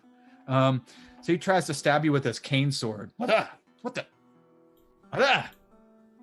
Quit. Oh, okay. All right. We'll make that the first attack because I forgot he has pack tactics. So he misses the first. He misses the first attack. The second one is not okay. So I'm guessing the 22 hits, unless you have Both hits. Okay. Well, just yeah, one it hit. hit. I'll Yeah. use my reaction to use my blood maledict on that and cause a disadvantage. Wait, Okay. unless would that Mm. revert give him one of the rolls, so Yeah. take away the advantage, or would that make him roll again? Even if it gave, no, it would take away. How to put it? Because he rolled with advantage, so that would just take away his advantage, or use the lower roll, which is still a 19. Does a 19 Okay, hit? then I won't. Yeah, I wouldn't waste it. Yeah, okay. I'll just swear under my breath. It's Okay. okay. I can take some damage. Okay. Yeah, you swear. We'll just give him. Okay. So he stabs you and just gets you like right in the shoulder. Should have gave us the package. For 8 piercing damage. Last chance to give it all up. Come on, people, empty your pockets. Leave the package and you'll survive. And Virgil, you're up. Top of the order. Virgil doesn't like being grappled.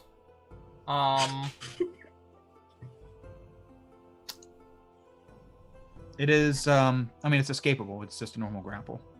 Yeah, but it'd take an action to escape, wouldn't it? I'd much rather just try and kill them off me. It's an option too. The whip isn't going to work too well in a close quarters, but maybe I could maneuver one of my javelins? Yeah, you could stab him with a javelin. And spike him with a javelin, yeah. So I'm going to try and spike him with a javelin. Okay. So you reach your back and you yank your javelin down out of your off your back, and you give a thrust towards his belly, and like he feels you shuffling around in there. What are you doing? No. He just kind of holds you out to the side a little bit, and your javelin goes right next to his the left side of his torso. Stop it. Bonus action? Movement? I'll hold them. Well, never mind. I'm sorry. No movement. No movement. Bonus action. I'm desperately running out of spell slots, so I'm going to stop. And wait. Okay. Just kind of staring him in the eyes. He's starting to like squeeze. Looks like he's going to squeeze a little harder on you. Quinn, you're up. I am gonna, because he just hit me and it hurts, I'm gonna cast Hexblade's Curse on him, because he sucks, which is my bonus action, and then I'm gonna attack him twice, because... Nice. I don't know if either hits. I think a 15 does. Let me see. Yes, 15 just hits. Yeah, so, okay. Great. So he's like, what is this feeling? What the? And he's trying to figure out what's happening to him, and you come down and cut through him. Yeah, for 13 slashing damage. Okay, now does he get extra for the hex? No. Well, yes, he does. He gets 3 more. 2 more. 3 more, yeah, it's proficiency bonus off and top, so yeah. I think that's included, though. Yes, it's included. Oh, okay. Okay, so 13. Nice. So yeah, you cut like a big ass gash right by his shoulder, and he's watching the blood run down his arm onto his beautiful king robe. Ah, no. And he's not too happy about that. That's 13. Okay. No. Okay, he looks pretty hardy. I mean, for a kobold, he's not no swole like as far as beefy, but he looks very very hardy for his kin. Okay, next up, it's the Swobold crew. The one holding you, Virgil. What's he gonna do? I think he's just gonna squeeze, right? Darn it! Zoom. Here we go. One creeple. One creature grappled by the Swobold must make a DC 14 strength save. Can you make a strength save, Virgil? I can. Oh my lord, that's a lot of damage. That doesn't sound nice. Well, if it's a fail. 14. You pass. All right, good. That is a lot of damage regardless. All right, so you pass for half. 5d6 plus 4 damage. What? Yeah. These guys are only CR3? CR3. That's a lot of damage for CR3.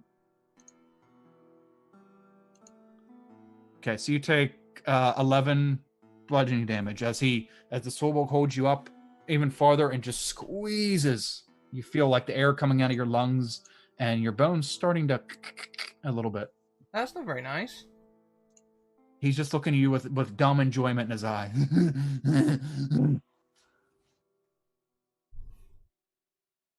For a view, music info for Oh yeah, Okay, just the track info title and like, you know. Oh sure, yeah, I'll type that in a sec. No worries. Okay, and the other Swobo sees that his partner has things under wraps there. He's gonna come up and try to kick Little Dre. He runs around. He sees Little Dre trying to hide under Virgil and runs around and comes at you with a punt. What is that? A plus? Let me have it. Let me have it.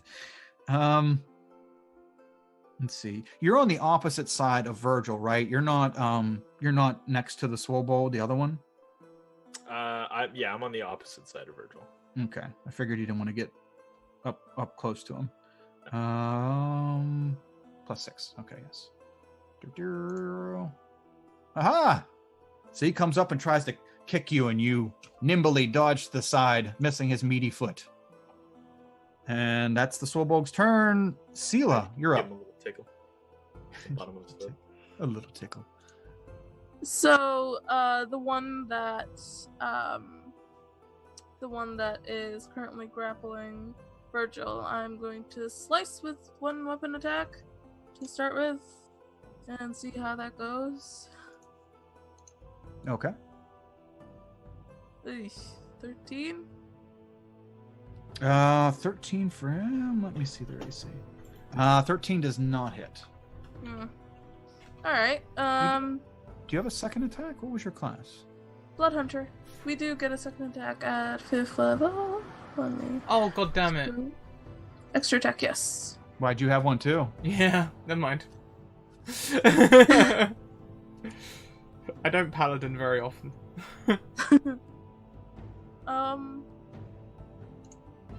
That better? 16? 16 hits. Yes, it does. Wow. Alright. So, to start off, it's gonna be for 9 points of damage, as well as my Stormlight damage, which is 2 points of lightning damage. Okay. How much was the initial damage? 9. 9. Okay, so 11 total. Mm-hmm. Okay. And Okay. So you slash through him, and he feels the shock. Virgil, you can see this thing is in a decent amount of pain, and he's definitely hurting, but he's still holding on to you with a death grip. And yeah, I'm just gonna sort of look at him and be like, "You better let go, or else I'm gonna spit again." Yeah, you can see the side of his face now is like pocked and marred from the acid. That's definitely gonna leave a mark. Yeah, and he's just kind of like. he's just kind of looking at you out of the corner of his eye. He's yeah, he might be a little afraid of you. He's not too too thrilled. I just gave him kind of like that weird like reptile clicky kind of hiss in his face as I threaten him, and that's my turn, I guess. Nice. Okay. There's that info scrap. Okay. Thank Very you. nice. Yeah, you slashed him good down his back. He's got half his face kind of starting to melt away. Yeah, he's not faring so well. Let's see here. So, Dre, you're up. Right. So I have the one in front of me that is holding on to Virgil, and then the one that tried to kick me. Oh yeah, the one that tried to kick you is right next to you, and then you have Yeah. Virgil on one of your other sides. On the other side of him is the one who's holding him. Okay.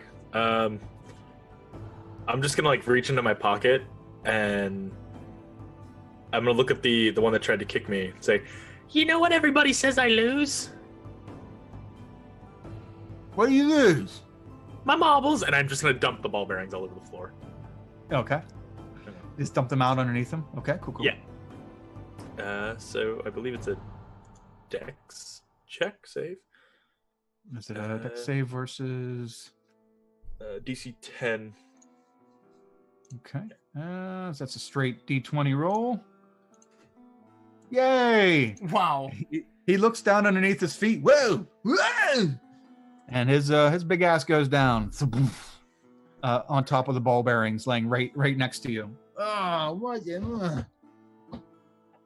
He's trying to get up, but every time he puts his hand down to push off of it, he hits a ball bearing underneath it. And Just gonna like put my sword and dagger in his face and be like, "Stay on the ground." he is definitely prone. He's looking at you like a little bewildered that you got him down. You. Awesome. So the little one, the little kobold, is still looking at you, Quinn, and he's trying to like come up behind you, get your attention again, get your attention off the king. And, We're warning you. We're warning you. You need to go. You need to go. and he throws a pot. He has a little ceramic pot, and he throws it by your feet, and it shatters. Okay. And right underneath your feet right by the crates, you see a small swarm of rot grubs, like crawling all over your feet and on the ground. And we'll say that their initiative is at 20. Put them at the top of the order.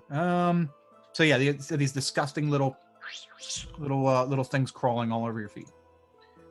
And that's his turn. He kind of stays close to you, like right next to you, making sure none of them get close to him. And the king's up. Excuse me. Oh, let's see. The king.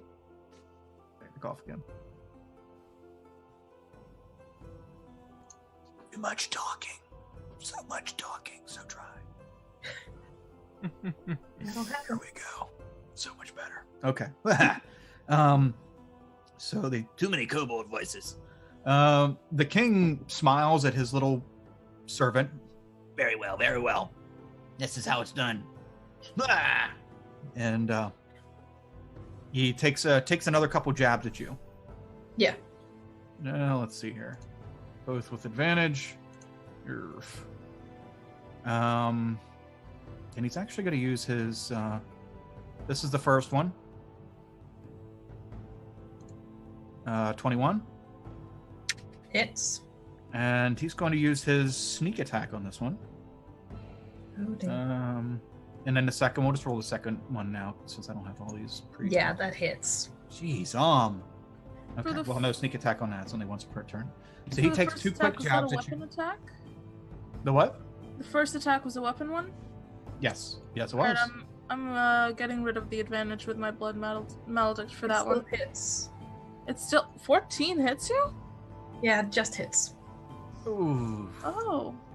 I was kind of hoping that one would go away. That would have been nice. Never mind. You go to cast blood maledict and you're like, that looks like it'll still hit her. And quickly retract it. We'll get that out there, damn it. Yeah, I want to help.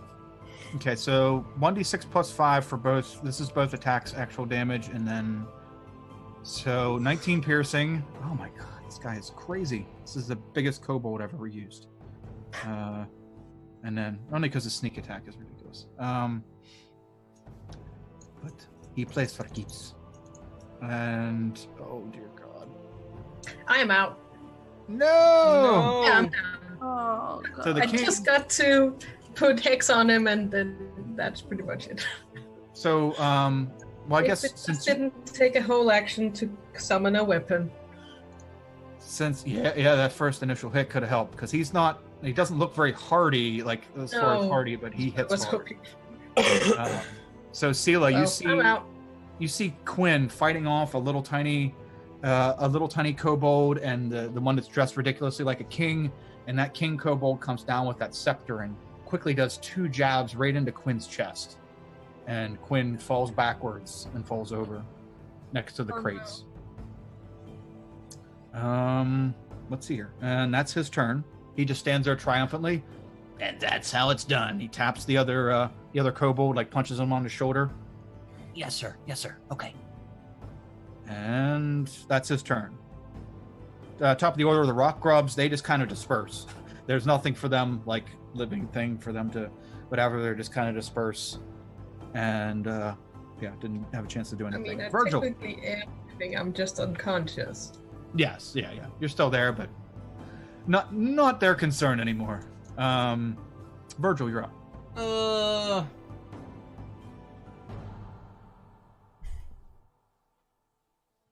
I would like to start uttering some ancient words which are painful for Fae and Fiends to hear. Hang on a minute, does this only affect Fae and Fiends? Clarification. Which one is it? Channel Divinity Turn the Faithless. I'm hoping to make all of these people try and run. I don't even know what that. It's an Oath of the Ancient Things. It's PHB. Yeah. I've never seen anybody use it. Looks like I'm going to use it on one person, maybe. As an action, you present your holy symbol in a few Fae It's only or Fiends. Fae or Fiends. Don't worry about it. Okay, cool. I'll go for the stabby stab again. Okay, but 2 times this time. Yes, 2 times this time. Yes. So, I will come across to do some healing very soon, I promise. okay. But So you are restrained, so this will be with disadvantage, but you managed to... Are you pulling your javelin out and doing it with your javelin again? Yeah, I'm doing it with my javelin. Okay. Trying to wiggle your javelin and stab this creature in the side?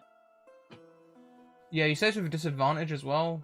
Damn it. Only because you're restrained. Hmm.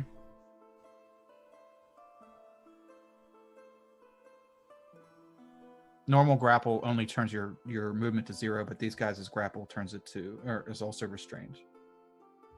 Yeah, okay, hell with it. Let's try and escape. I'll try and escape. What's that? Athletics? Yep, athletics DC 14. Yes. Oh, okay.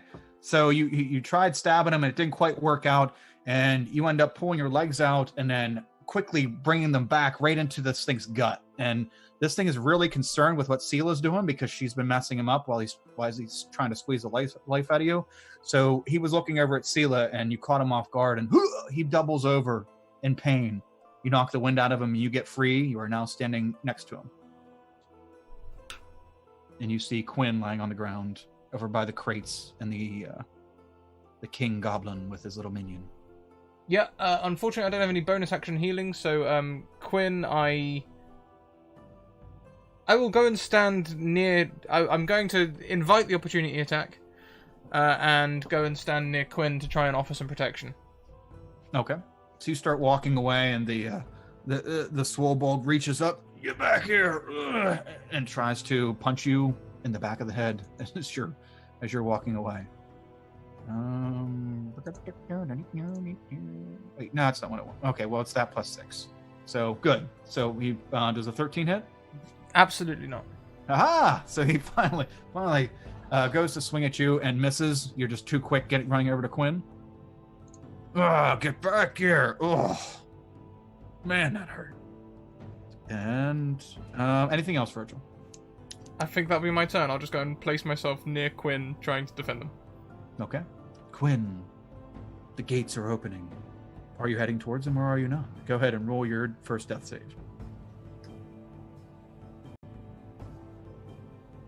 Nope. A little closer to the light. Okay, so you fail your first death save. It's okay, we still got time. Time. Still hanging in there. Okay, Swobold's turn. The one that Virgil you just got free from starts to come after you, and then he looks to his left and he sees Sela standing there. Turns his attention towards them and comes over. Sela, the Swobold is taking a few steps towards you and tries to looks like it's gonna give you a good old smash. It's got like not brass knuckles but like iron knuckles on his meaty kobold fists. And he's gonna take a swing. Where's the plus 6 one? There we go. There's a 21 hit. Yeah, it does. Oh man, these guys are insane rolling today. You are grappled and restrained. And Oh it's boy. 2d6 plus 4. That's not up here anymore. Gotta use these things more often. They're brutal when they roll right. 11 bludgeoning damage as this thing punches you right in the chest, and then quickly comes in for an embrace, a very warm embrace, and then he starts squeezing you. And the other one is going to stand up And God, they don't have much movement, so that's good. There, okay. He's gonna stand up and he's gonna look down at you, Dre. Why you do that? And he's gonna try to step on you. Okay. Does a 25 hit? Yeah, no, that hits. Holy. Does he have to make another save by like walking in the bearings still? If he walks, yeah. Well, he's just standing up and he's trying to. Oh, okay. Let's see. Oh, good. If you can read bearings, make sure. Do you have to make a save if you're just standing in it? As the an end action. of each turn. I don't remember bearings rules. No, they're No one underutilized. uses. Yeah. That's it. Square area that is 10 feet. No, moving through the area. If they're at half speed, they don't have to make a save. Okay. Yeah, he just stands up and then puts his foot up and kicks you right in the torso with his foot for 9 bludgeoning damage. And yeah, I'm not gonna say that. Thematically, he did that. I'm not gonna say it's grapples you because it's not grappling you with his toes. But okay, that's their turn. Sela, you're up. This thing's like you can see where you boiled half of his face, and it's like real close to you. Can I reach with a weapon attack, or do I have to get away first? Yeah, no, you can attack. It's just a disadvantage right now. Okay, instead, I'm just gonna be like, I told you what would happen. The dexterity save, please.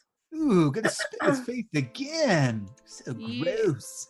Now it's point blank. Nope. Oh, he failed it again. Awesome. Get the other side, even it up. Another 9 points on the other side, so it's very even. And Okay. we have just hit our second retweet goal, which means we get another roll on a table. Please be something good. Oh, no. Nice. Okay, we'll finish this up and then we'll start our rolling, which might Okay. affect combat, which would be great. We'll see how that works out. Okay, so 9 points of damage. So you spit in this thing's face on the other side, and with as much acid he just took to the face, I'm gonna say like some of it got in his eye, and his eye goes and pops in the socket. And you see between acid and like eye goo coming out of his face, he puts it like right up against yours. But you feel his grip on you start to slip, Mhm. and he's barely holding on to you at this point. I'll kill you for that one. And he's like raging out and wavering back and forth with you in his arms. Yeah, that's all I can do right now. So yeah, I'm just there. Okay. Unless it'll take an action to pull away, wouldn't it? So Yeah, you have to do an athletics check to break the grapple. okay, yeah. So no. I'm happy with just spitting in his face. It was a very good spit, and he's not looking very well at all. And Cool. You're feeling the strength kind of leave him a little bit. So let's take care of that. Retweet goal. Okay, let's roll another D4. We'll see who's the fortunate soul having whatever done to them. Let's see here. D4. Okay, Scrat, can you roll that D20, please? I can indeed. Let me see here. Oh, that's not the charts. Where's the charts? There we go. Ooh, a 13. Oh, okay. Cool. Awesome. That'll fit right. Yep. Okay. I mean, they say it's unlucky for some. Well, it's 50-50. Half of the things on the chart are good. Half of them are maybe not so good. You guys have been 50-50 so far today. We'll see how this third one works out. So, good. I'll let you know when that comes about. And okay, so Sela went. Dre, you just got kicked in the chest. Okay. But he is he's just now getting up. He's now getting up. How are they look like? Can I just like quickly look around? Like, how are each of the kobolds looking? Sure. Like, are any of them really messed up? Yeah, the one that's holding Sela, you see him He has her grappled over there, but he's kind of like swaying back and forth. Okay. He looks very, very injured. Okay. And he's the only one that's super injured? Yeah. Yep. I mean, the king's hurting, but he's not too heavily injured. I think Quinn only got one shot on him, right? Yeah. Just gonna look up at the one that I knocked over and be like, "You don't matter to me," and flip him the bird, and then I'm just gonna take a shot at the king, just huck a dagger. Okay. Okay. Okay. Go back. Okay. Okay. So you reach around the swole bulk and you throw a dagger at the king, and That'll be terrible. Oh, Hey, that's not terrible. That's not terrible. I think that hits too. Let me see. And yes, it does. Awesome. So you huck a dagger at the king, and it sticks like right in his thigh. What was that? I just kind of like lean around if you can't see me, like, that crown's going up your ass! How you know it wasn't there before? Roll that damage. I mean, no. Don't roll that damage. Don't roll that. You don't need that shit anyway. I don't know. Yeah, if you just click on the word dagger in the chat, where it displays the roll, if you click on the word dagger, it'll do the damage automatically for you. Oh, cool. Oh, it gypped you. It did. Okay, 6 piercing. Okay, yeah, he pulls the dagger out, and you see blood start squirting out. Oh, he goes to put it back in. Maybe put it back in. Trying to fix his wound. Am I within 5 feet of the king? No. Okay. No, you are. Yeah, you're still back where you were. You didn't move, did you? Yeah, I went to Quinn. I'm just wasn't sure if Quinn was within mean, 5 didn't- feet of the king or not. Well, we can say that you are. I mean, he's probably on the other side of Quinn's body as you, because he's still up on the crates. I'm just trying to wheedle in some sneak attack for a little Yeah. Dre over there.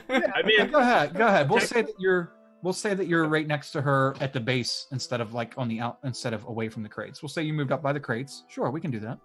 Go ahead and roll sneak attack damage. 3d6. Don't screw me, please. Okay, yeah, it's 3d6. Yep. Hey! Nice. Okay. Yeah, you nicked an artery. That's good. Yeah, and he's, like I said, he's trying to put the blade back in because he realized pulling it out was a bad idea. But putting it back in is probably not the smartest either. But he don't know that. Back in and mix another artery. Okay. Let's see here. Okay. Anything else, Dre? Bonus action or movement? I'm gonna just back away and like disengage entirely and just kind of get closer to the king. Okay. You want to use your bonus action disengage? Yeah. Okay. Sure. You quickly run around. The Swobolg is trying to reach down and grab you, and you quickly run out of his reach, and you run over by the king and Quinn and Virgil. Perfect. Okay, let's see here. And the little kobold is up next. And what does it do?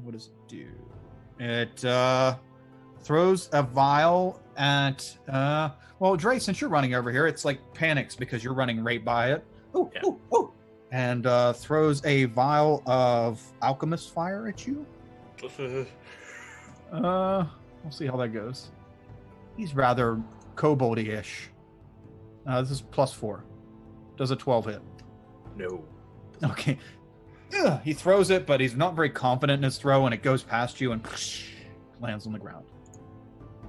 Oh, man. And that's his turn. The king looks around and looks down at his wound and looks down at you, Dre. My subjects never treat me like this. I demand you to fix this. And Fuck yourself! That's rude. That's absurdly rude. All we wanted was the gift. He hops down one of the boxes, gets on the ground right next to you. Dre? Fair enough. I'll give you a gift. Ha and tries to stab you. Okay. Straight stabs because the little kobold wasn't next to you. He tried to stay away so he could throw the alchemist fire and not get penalized. So straight stabbies. Stab number 1. This +2. And Oh god. oof. Stab number 2. This +2. Yeah, both those hit. Oof. Hey, don't you have like uncanny dodge or something? I do. I was about to say. I'll use uncanny dodge on the first one. Okay. So he won't get sneak attack damage. So this is just 1d6. What was this? 1d6 plus something. Can I use uncanny dodge on both? I don't think I can. I think it's only once per round. You might want. You can check. I think it's only once per round, but it might be. Yeah, no, it's just once per round. Okay. 1d6 plus 5. Oof. Okay, so this +5, 7, and 9. So 16 piercing damage as he quickly. Okay. Although and you can that's see. 16 half. Yeah. Yeah. Well, actually, it'll be half of 7. So Half of 3 and 9. So 12. 12 damage total. Okay. So he stabs you. He's not looking too great. He's quite. He's that's true. Yeah. He's that wound in the leg is still bleeding rather rapidly. Okay. So that's his turn. And top of the order, Virgil. You are alive and free. What would you like to do? Virgil is looking around at his teammates, their teammates, and they're wondering how bad everyone looks. Dre's bleeding all over the place. Quinn's down. Seela? It was fine.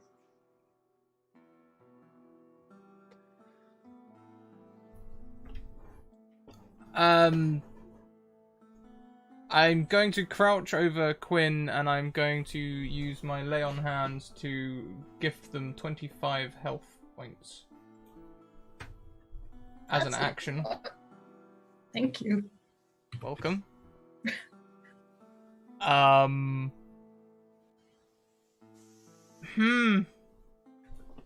Yeah. I'm going to carry. How bad's the king looking? The king's looking pretty bad. He doesn't have a whole lot of. Yeah, he's looking pretty bad.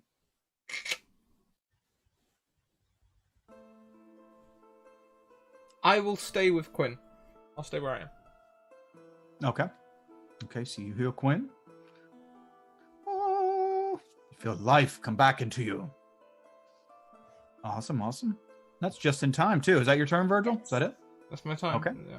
Just in time. Quinn, you are back and breathing. And what would you like to do? I would like to stand up to begin with. Okay, And good I would start. like to wince as I stand up. Yeah. Because that's probably hurting a lot. Pretty much everywhere. So I stand up and I just look at the king like, ow! You are a problem. And then I just put my hands out and cast Produce Flame just at him. So that is 14 to hit, which doesn't hit. Dang it. I am not lucky today. Yeah, I think 14 just misses. I think his AC is good. Okay, so you say that, and you get back up, and you cast Produce Flame, and he just kind of like moves a little bit. I told you, you should have given me the stuff. Empty your pockets, leave the box. We could be done here right now. As That's he's my like box to doing. give. Oh. Preposterous. You are on Regal Street. Regal as in king. This is my street. Anything else, Quinn? Bonus action? I can do nothing else. Okay. And okay. Swobold's turn. Yeah, the one that's very injured, Sela. Does he still have you grappled? Yeah, he was just Okay. swaying a bit. Okay, yeah, that's right. Okay. I couldn't remember if you were broke out too. Okay, so yeah, he's swaying around a little bit. He's going to shove attack you. And since you're restrained, it's with advantage. He's going to shove attack you. He's essentially going to throw you. He's going to pick you up and throw you. That'll be with advantage. Okay, does a 16 hit? 16 does hit, yes. Okay, so all he's got to do is just throw you away from him. And he's going to actually start running away. Okay. Because he's not So when doing he- well. What's up? When he throws me away, I'm just away from his vicinity when he starts running? Yeah, it throws you like 10 feet away. Okay. On the ground. You just skitter across the dirt. hmm And he takes off running down the street. The king's like, "Where are you going?" He doesn't answer. That's very rude! He was very, very, very not well. So he's taken off. The other one, on the other hand, is going to try to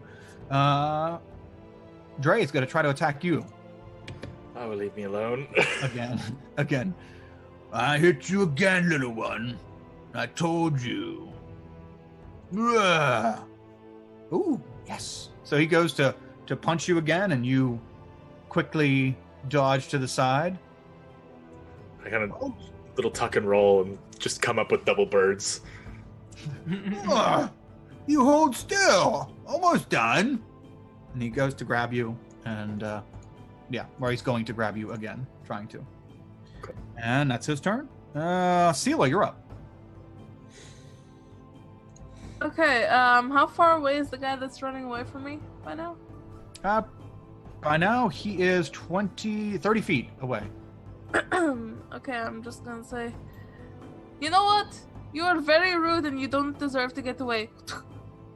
Dexterity save, please. Also, thank you very much, Dreaming of Me, who uses some of their in-game currency to give Little Dre a temporary health point. Ooh, there you go. Okay. Straight dex save. 11. Nope. All right. So where are you spitting on him? Right. Oh Back my. of his head. Woo! Okay. All it took was one, but I guess a good spit is a good spit. Okay, so you spit and it hits the back of his head, and you see him go from like running to jogging to thump, and he falls over forward. Oh. He's done. I'm sorry, two hit points. He had 2 hit points. Okay. That's a little overkill then. Just a tiny. Yeah. So the whole back of his tiny head is essentially gone. That little Oh. tiny spit. Very nice. Very nice. Thank you. Anything else? Bonus action or movement? Where's the nearest kobold to me? You're like 10 feet away from either the Swobolg or the little one, and then the king is still on a crate, right next to Quinn. Okay. And little Dre. I'm just gonna walk up to the Swobolg, and I'm just gonna be like, if you are wise, you would stop attacking right now, or the same thing happens to you. And I do the same sort of fist. Okay, go ahead and make an intimidation check as you Okay. as you creep up behind him after he just watched you spit out 3 spits and pretty much done his partner. Okay. Awesome. Okay. Yeah, he looks a little not so a little afraid of you. Yeah. Dre, you're up. Okay. The king's standing like real close to me. Yes. What kind of roll do you want for me to just grab his crown and put it on my head? You can make Sleight an of athletics hand? check to grab the crown. take Okay. it off. I just basically want to take his crown from him and try to pull a like, I'm the king now, go away. Okay. Yeah. You can, yeah, I'd say athletics check probably. So you Athletics. can like get up on him and grab it as he's Okay. standing there with a sword towards you. Hey! That's nice. That's Not nice. terrible. Okay, we'll make him make one too. Okay, so yeah, you reach up and you climb up on the boxes and you jump over and grab his crown as he's looking over at Sela. What are you doing? Give me that back. I'm the king now. I'm in charge. King Street, my street. Get off. Go away. My box. King Street's 3 blocks down. This is Regal Street. It's mine. Whatever, same thing. Mine. He's like starts like getting ready to run after you. What would you like to do? I'm just gonna like. He's still looking fairly bloody, so I'm just while looking down, I'm just gonna stab at him Okay, gotta make a stab. with my short sword. Don't be terrible. Oh, it's terrible. Elbow. Yeah, Thames. You see you stab at him, but he's paying close attention to you because you stole his fucking crown, man. Yeah, he's looking down at you, and it's like, I don't think so. Uh-huh. he's gonna try to. It looks like he's going to retaliate.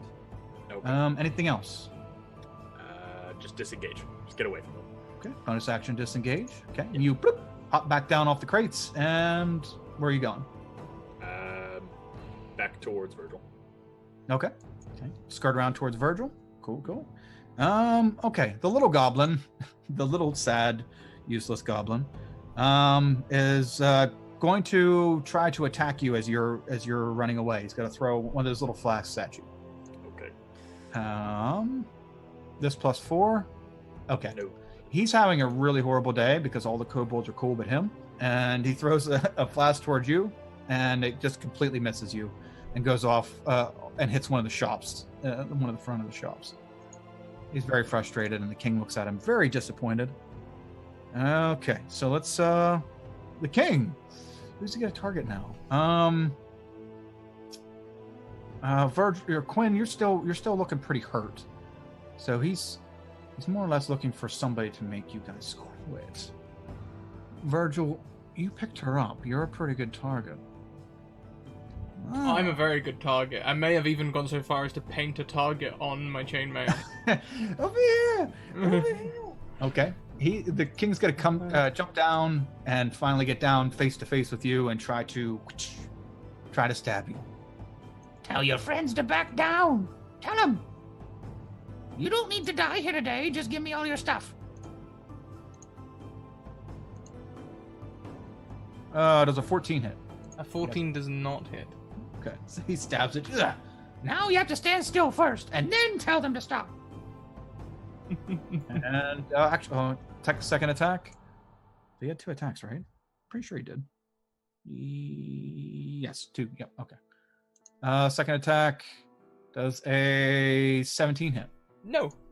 Oh, so he attacks it. No, I am heavily armored. You got 1 hit on me earlier with a 21, you cheapskate. I'm trying here. I'm doing what I can. And he stabs at you and misses. Tell your friends to back down. And that's his turn. Top of the order, Virgil, you're up. You just got stabbed at, and to no avail. I'm What would you like? going to use my whip and whip this creature. Ooh, Does a 13 hit? a 13 does not. Second whip- attack, because we all know that the best whip attacks are on the backswing, right? It is a better whip attack. Unfortunately, just under the whip attack needed to be the backswing whip attack of success. Ah! We are the worst. We really are. I don't hit you. You don't hit me. Not fair. I rolled the most average stats for this character. Okay, that's fine. Yep. I just whip menacingly. Okay. Menacingly whipping. Okay. So you try to whip at him, and he whoa does a little dance move, gets out of the way. Quinn, you're up and alive. Yes. I'm really annoyed. I'm really quite annoyed. Can I get in a way where both the little one and the king is within a 15-foot cone? A cone, you could get right now. You could get, if you move around the other side of the king, you can get all 3 of them in a cone. Perfect. Burning hands. Okay. Because you guys suck.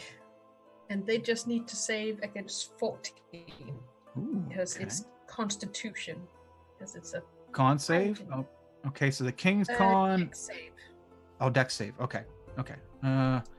Dex save. King is +8, so this will be +8. Jeez, it's a hell of a. Okay. 22 for the king. The Swobolds is +0, so 16 for the Swobold, and the little one is. No, zoom in. Okay. +2. So this +2. Wow. You all save because you cannot roll anything beneath 10. I'm sorry. And don't they all wanna take 7 fire damage. This was supposed to be like a little bit. Hey, you hop out of your way. Yeah, you hop out of your way and you bash a couple kobolds and you make your way to the thing. And now it's like they don't want to die. Okay, go ahead and what's 6 the damage? hours later. Yes. 7. You've already missed the ball. It's over. Okay, so 7 damage for all them. Yes. Okay, and Dre, like right in front of you see this wave of fire. Quinn casts this wave of fire, and it catches all these kobolds on fire. The king himself he starts running back up, or looks like he's going to start running back up the boxes and away from this because he is on fire. He's not doing so well. The other 2 kind of pat themselves out, and Also, it's worth noting that anything that isn't being worn and is flammable in the area catch on fire. Okay. Did you want to extend your cone out? Like, did you want to angle it so it catches the boxes on fire? Because nobody's on the boxes right now. I feel like it's a power move, so yes. Okay, sure. Okay, so you catch. Okay, so the king doesn't go to run up the boxes because they're on fire too. He's getting ready to looks like he's just got to run out of where the flames are. Awesome, and If nothing else, they lost their stuff. yes, and the little one looks like his like jaw is melting off. He's already almost dead. He's a kobold. I should have just used those little mini kobolds. Okay, awesome. Anything else? Quinn? No? Okay. Whose turn's next? The Swobold's turn. Well, with the fire, Quinn, I think it's going to turn his attention to you. And, Dre, you will get an attack of Wait. Yeah. Sela, did you move over next to the kobold, or are you still over where you spit? I did. I moved closer. That's when I hissed at him. Okay, that's what I thought. You ran up behind him. I wasn't sure if you moved right up behind him or not. Okay, so Sela, you're going to get an attack of opportunity on him as he starts moving towards Quinn. Dre, he's going to be moving like right next to you. Okay. Well, he already was like right next to you, but he's going to be moving on the other side of you. So he technically isn't going to leave your area. He's still within your area. All right. But so you now have him like right next to you, going to attack Quinn. 24 hits. Go ahead and roll damage as you stab the Swobold in the back. Ooh, nice. Yeah, 10 for the weapon, 1 for lightning. Ooh, a little shock after. Good. Yeah. Quinn, he's coming at you. Yep. Oh boy. Can I roll less than a bazillion? Well, if you can't, let's throw some protection in there. I want to make that a disadvantage attack because I am standing nearby with my shield. There you go. Okay. Awesome. One more roll. No. Are you joking? Are you joking? I'm gonna say. I don't want this kind of power. It's like the one time I've been able to use. Okay, carry on. I'm sorry. Chat, goddammit, give us rerolls. I don't want to do this anymore. They're just unkillable right now. I'm getting to the point where I actually don't want these kobolds to die because they're clearly better adventurers than we are. I'm there. I'm right there. Yeah. We're not going to reroll characters. We're just going to pick up the adventure from the kobolds. They're going to take the package to the ball, and well, I'll give you guys kobold character sheets. Perfect. I'll roll the kobold up right. Yeah. What's everybody think? Kobold. Well, hell, you might as well take their NPC sheets because they seem to be doing well. Yeah. Okay, so Damage. oh man. All right. How much health do you have? 25. Oh, okay. That's good then. Because Virgil was a real bro. Yes. Okay. You should be good then.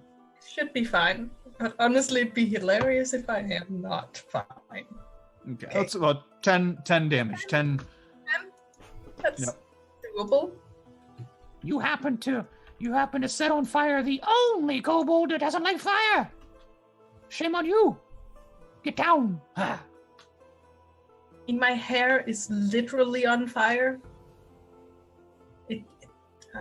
I know, but I don't like it. I don't look at my hair. He doesn't have any hair. He's like, It's not on fire. I don't like it. It's not. That is correct. and Maybe it could use a little more fire, at least in my opinion. he's pondering. No. And Virgil, you're up. He's the king. The king steps out of the way of your You're trying to jump in front and protect Quinn. Steps out of the way. He stabs her and looks over at you like, "You're not doing your job." I'm gonna whip them again. I'm just whipping. Oh, god damn it. Just whip it into shape. Extra attack. Shape it up. Oh, there we go. We got one. Okay. Right, I'm using Divine Smite as well. Okay. Oh, a whip smite. Yes, a smiting with a whip. Add that to there. Are you joking me? Are you joking me?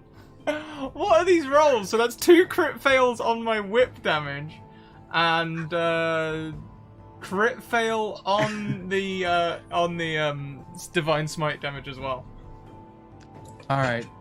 Well, 4 damage. It's at least the king looks very hurt. In case chat is wondering and thinking my character is underpowered, no, that is genuinely 2d8 plus 1d6 plus 1. Wow. Yeah, that is. I don't even know. So yes, you whip at him with the whip, and it slashes him like right across the clavicle, and he's hurt, but not down yet. You can see that the skin's open, and he's just hanging on. But wow, I don't know what to do. Quinn, you are up.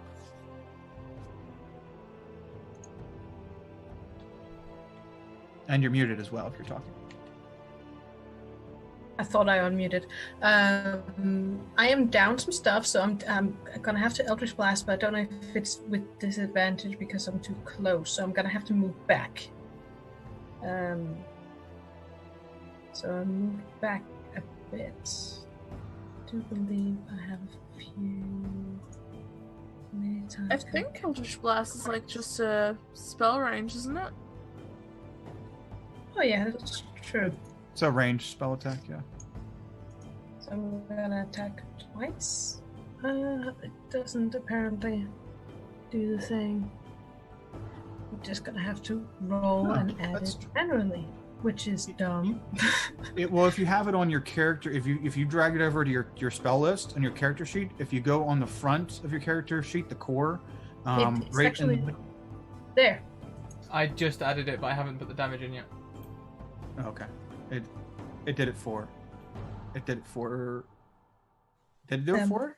No, it comes in as a spell card rather than a attack. Yeah, it does, which was what I okay. thought it didn't. But 19 to hit with the first one. Yep, 19 works. And oh wow, there we go. Second There we go. Now they got it. All right. Okay, damage for both. Yes, so they both boom boom. that would be Alright, there we 1d10. go. Yeah, I've updated the spell sheet. You should just be able to click on it now.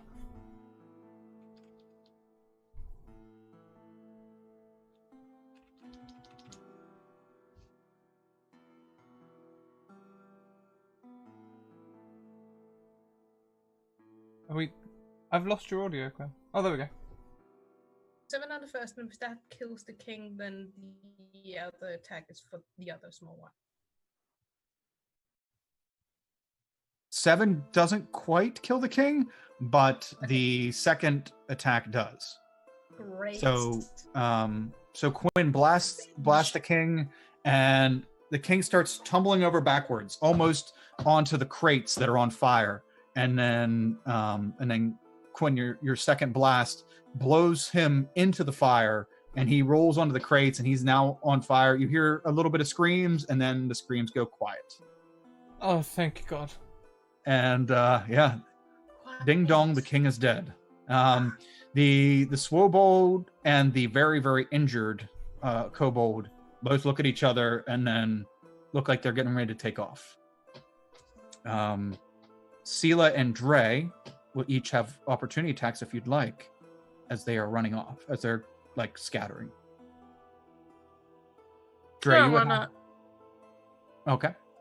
Dre, you would have one for either of them. Take your pick. And Sela, you would have one for the Swobold. Okay. Okay. 16 for the Swobo? Okay. 16. Yes, that hits. Yes. Ooh. Which one looks worse? The little one. The little one looks very bad. All right, I'll hit the Swobold. Okay. So yeah, Sela, your stab out does good. Oh, nice. And you also get sneak attack on that as well. There's the damage and sneak attack. Okay. Not quite between the two of you, not quite enough to take it down, but it is. It looks severely injured. It's got several holes in it now, and it scoops up the little kobold, and they are running down the street, and look like they're getting ready to. They turn into an alley. Mm. And combat is over. If you guys either would like to chase them, check things out. If I can send off 2 Eldritch Blasts their way as they are turning and running, that would be great. Okay. Yeah. As soon as right before they get ready to turn into an alley, you can go ahead and send another round of blasts out. Because I'm annoyed. That's that the 9-hour kobold fight. And Wow, those now are guys are working. yeah. Now they're back up. Okay, so who would you like to target with the Eldritch Blast? First the small one. That's a 1. Oh, Yeah, just the small one. okay. You both Awesome. blast, and you see the small kobold just fly out of the Swobold's arms and up against the building, and it just slides down. It doesn't. It's not moving anymore. The Swobold looks down at it, looks back at all of you, and runs down the alley. Let one live. Maybe they'll tell the others. Yeah, probably a good idea. Well, that was annoying. That was a mess. Virgil, thank you so much. Oh, you're welcome. Sorry, I couldn't do more, to be honest. My everything hurts. The train just sits on the ground. Same. Can we sit down for a minute before we continue? Sure. Virgil, can you make a perception check with advantage, please? As you're all sitting down to kind of regroup. 13 will do it. Virgil, you look over by the fire, the smoldering fire of the boxes, and you notice there's something by the king's body that's glowing. No, I'll go and check it out. I'll just wander into the fire and reach my hand in. Okay, you wonder. It's pretty much mostly smoldered at this point. And you reach down and you grab this glowing thing that looked like it might have been around the king's neck or in his pocket or something. It's hard to tell because the fire, took all his clothing. And you reach down. It's a Golgari amulet of some sort, a symbol of the Golgari Guild. Some kind of amulet that this thing had. This kobold shouldn't have had access to that. It's almost like an artifact of sorts. It should not have had access to this. I found this. It's from the Golgari Guild. Perhaps some kind of token, a gift for them to waylay us. What time is it? Have we missed the ball? No, you haven't missed it. It's in like 20 minutes from now. Okay. Probably. They've always been a problem. But to hire kobolds, I honestly feel a little bit insulted. I don't Yo, know that hurt. what insults me the most. The fact that they hired kobolds or that the kobolds darn near killed us. Yeah, that too.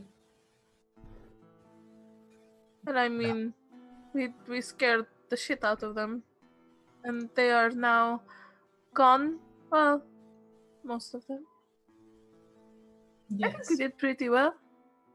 As we take a short rest, how does little Dre look at the end of the rest?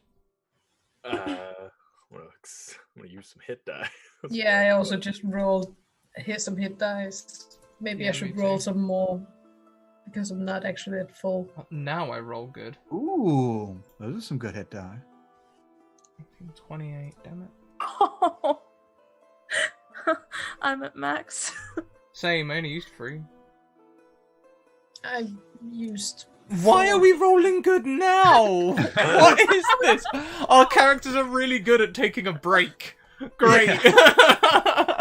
You guys are top tier resters. I'm a researcher. I was. That's true. You were yanked out of your element. Yes. Yes. Simple task. Okay, let's get this thing to the ball as quickly as we possibly can. Hopefully we haven't missed the speech.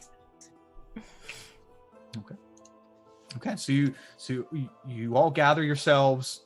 You check on the box. Luckily, the box wasn't set on fire or anything happened to it. It was just chilling over there.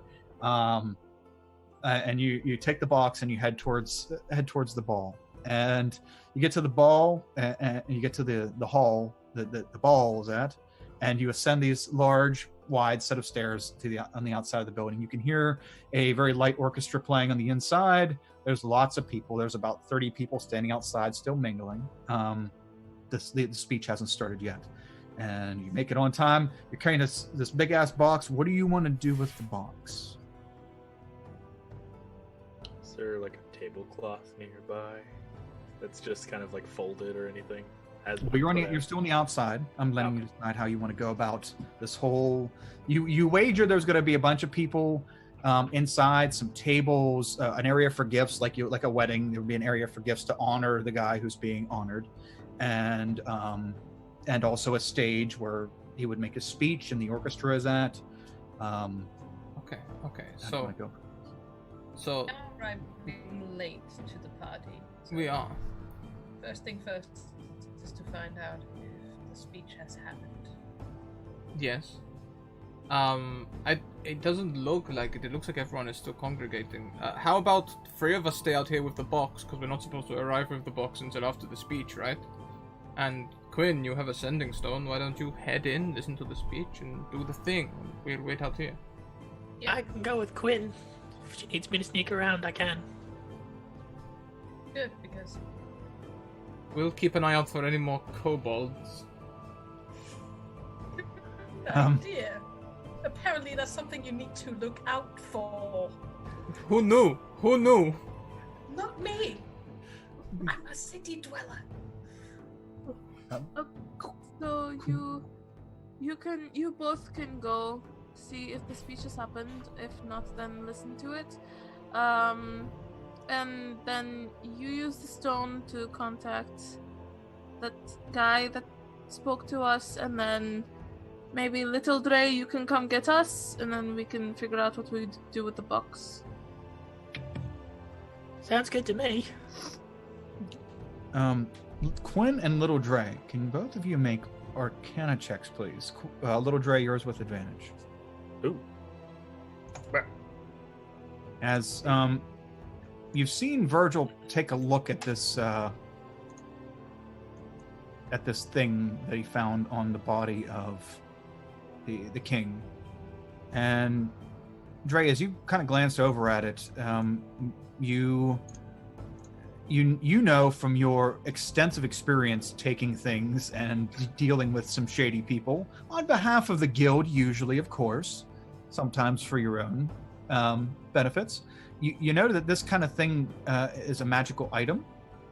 that probably does some stuff.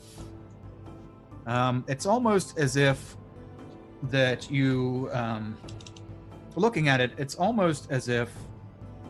Oh, hold on. Let me. Oh, now I'm losing it. See, I was all smooth. It was getting ready to go in there. Golgari. There we go. It's almost as if a player found the Golgari artifact and it allowed them to raise the dead ones. That's almost as, like that's what would come to your mind by looking at this Golgari artifact. More than likely, the Golgari didn't give these kobolds this; they acquired it somehow. Okay. I relay that information to Virgil, and just kind of really stare at the object, just trying to figure out. It's got a nice warm green glow to it. Okay. Virgil, can I see that for a second? I thought we were not supposed to open it. No, like the thingy you found. As I point at the amulet. Oh. Sure, I pass it across. Take it. Can I tell what kind of magic? Yeah, it's restoration or not restoration. Wow, we're not. Yeah, probably rest. Yeah. Okay. I just sort of look at it. Okay. Just feeling it over. There's no other kind of feeling to it. It's not. It doesn't seem like it does anything other than what I originally picked up. Correct. Yeah, like you've seen this kind of thing at different pawn places. People illegally selling guild artifacts and devices. Okay. You swam in those circles, so you saw this particular kind of thing before, and that's one that raises the dead. Okay. Yeah, I just relay that information, hand it back to Virgil. We might get some type of reward for returning it. They clearly stole it. Do you think it was not a gift then? No, typically things like that don't get given out to people who, like those kobolds back there. It's usually stolen or found. As he kind of does air quotes, and then I the next slit, picked up off a dead body. So do you think it's related to the gift somehow? If it is, I'm worried what's in this box. But I mean, we've not known of the professor whose name I've forgotten having been involved in any manipulative things or anything like that, right? This is the first time for everything. I'm cute as a button and I manipulate people all the time.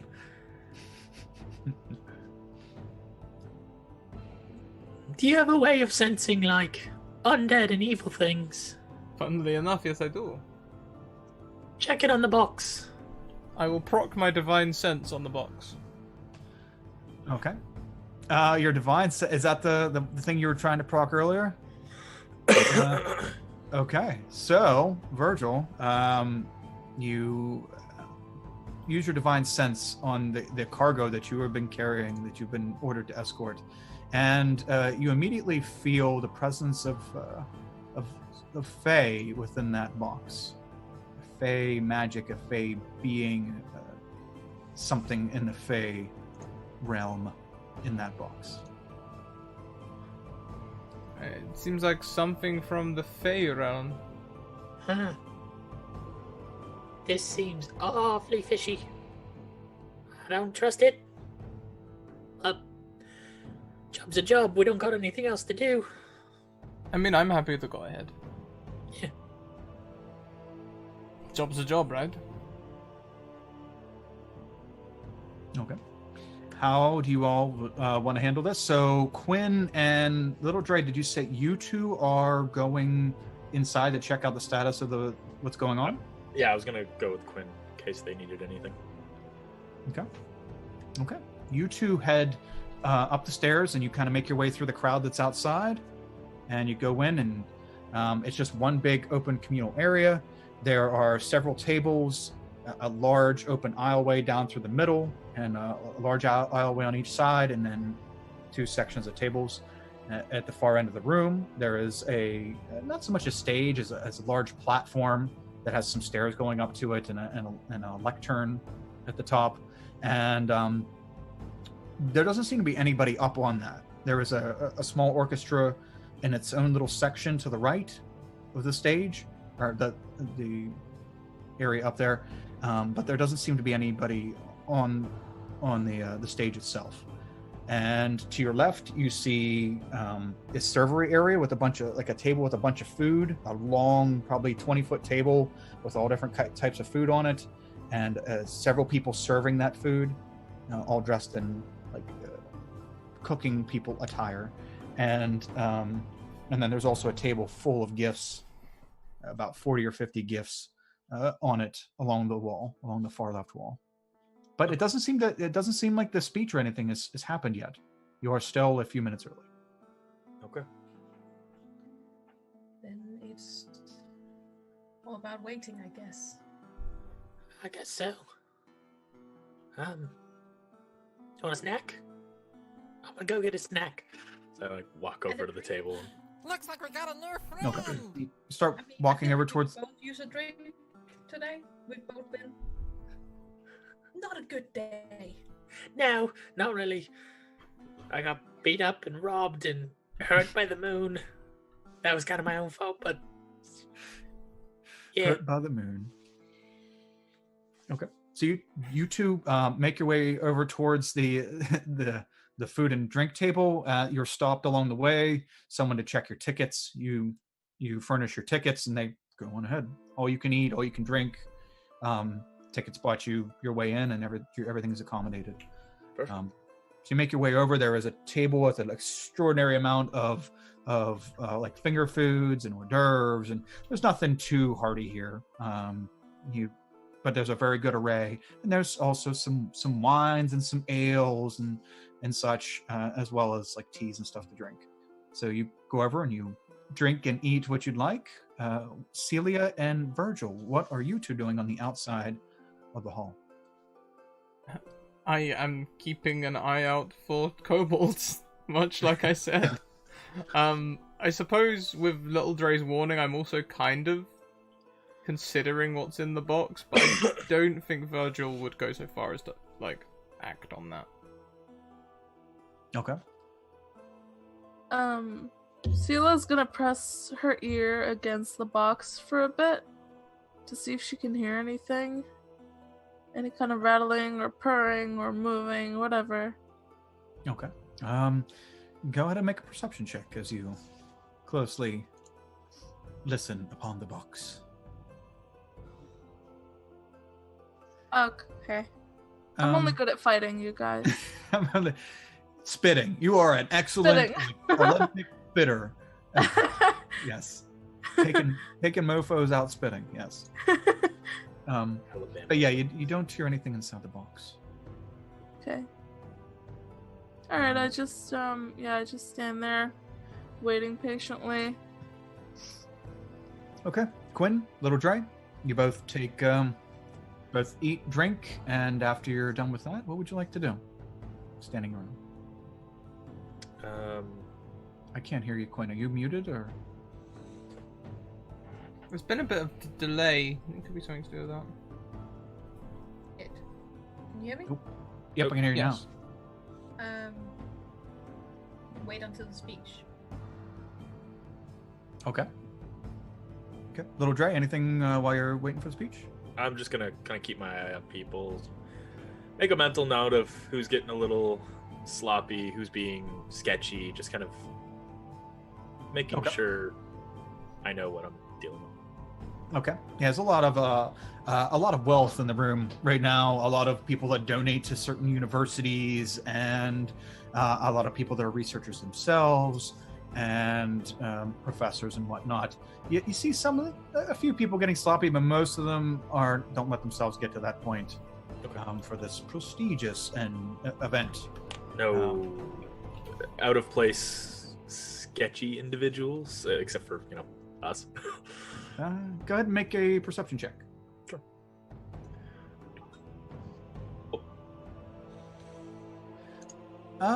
No, there's a few people that are wearing what you would consider a little too much clothing, like maybe like a cloak, a heavy cloak that would cover most of their features and stuff. But nobody seems to be dressed like nefariously or doing anything shady.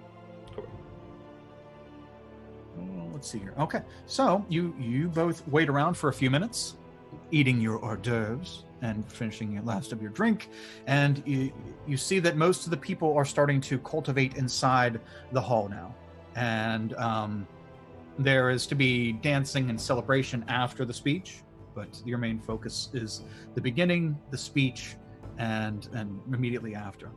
So everybody gathers in.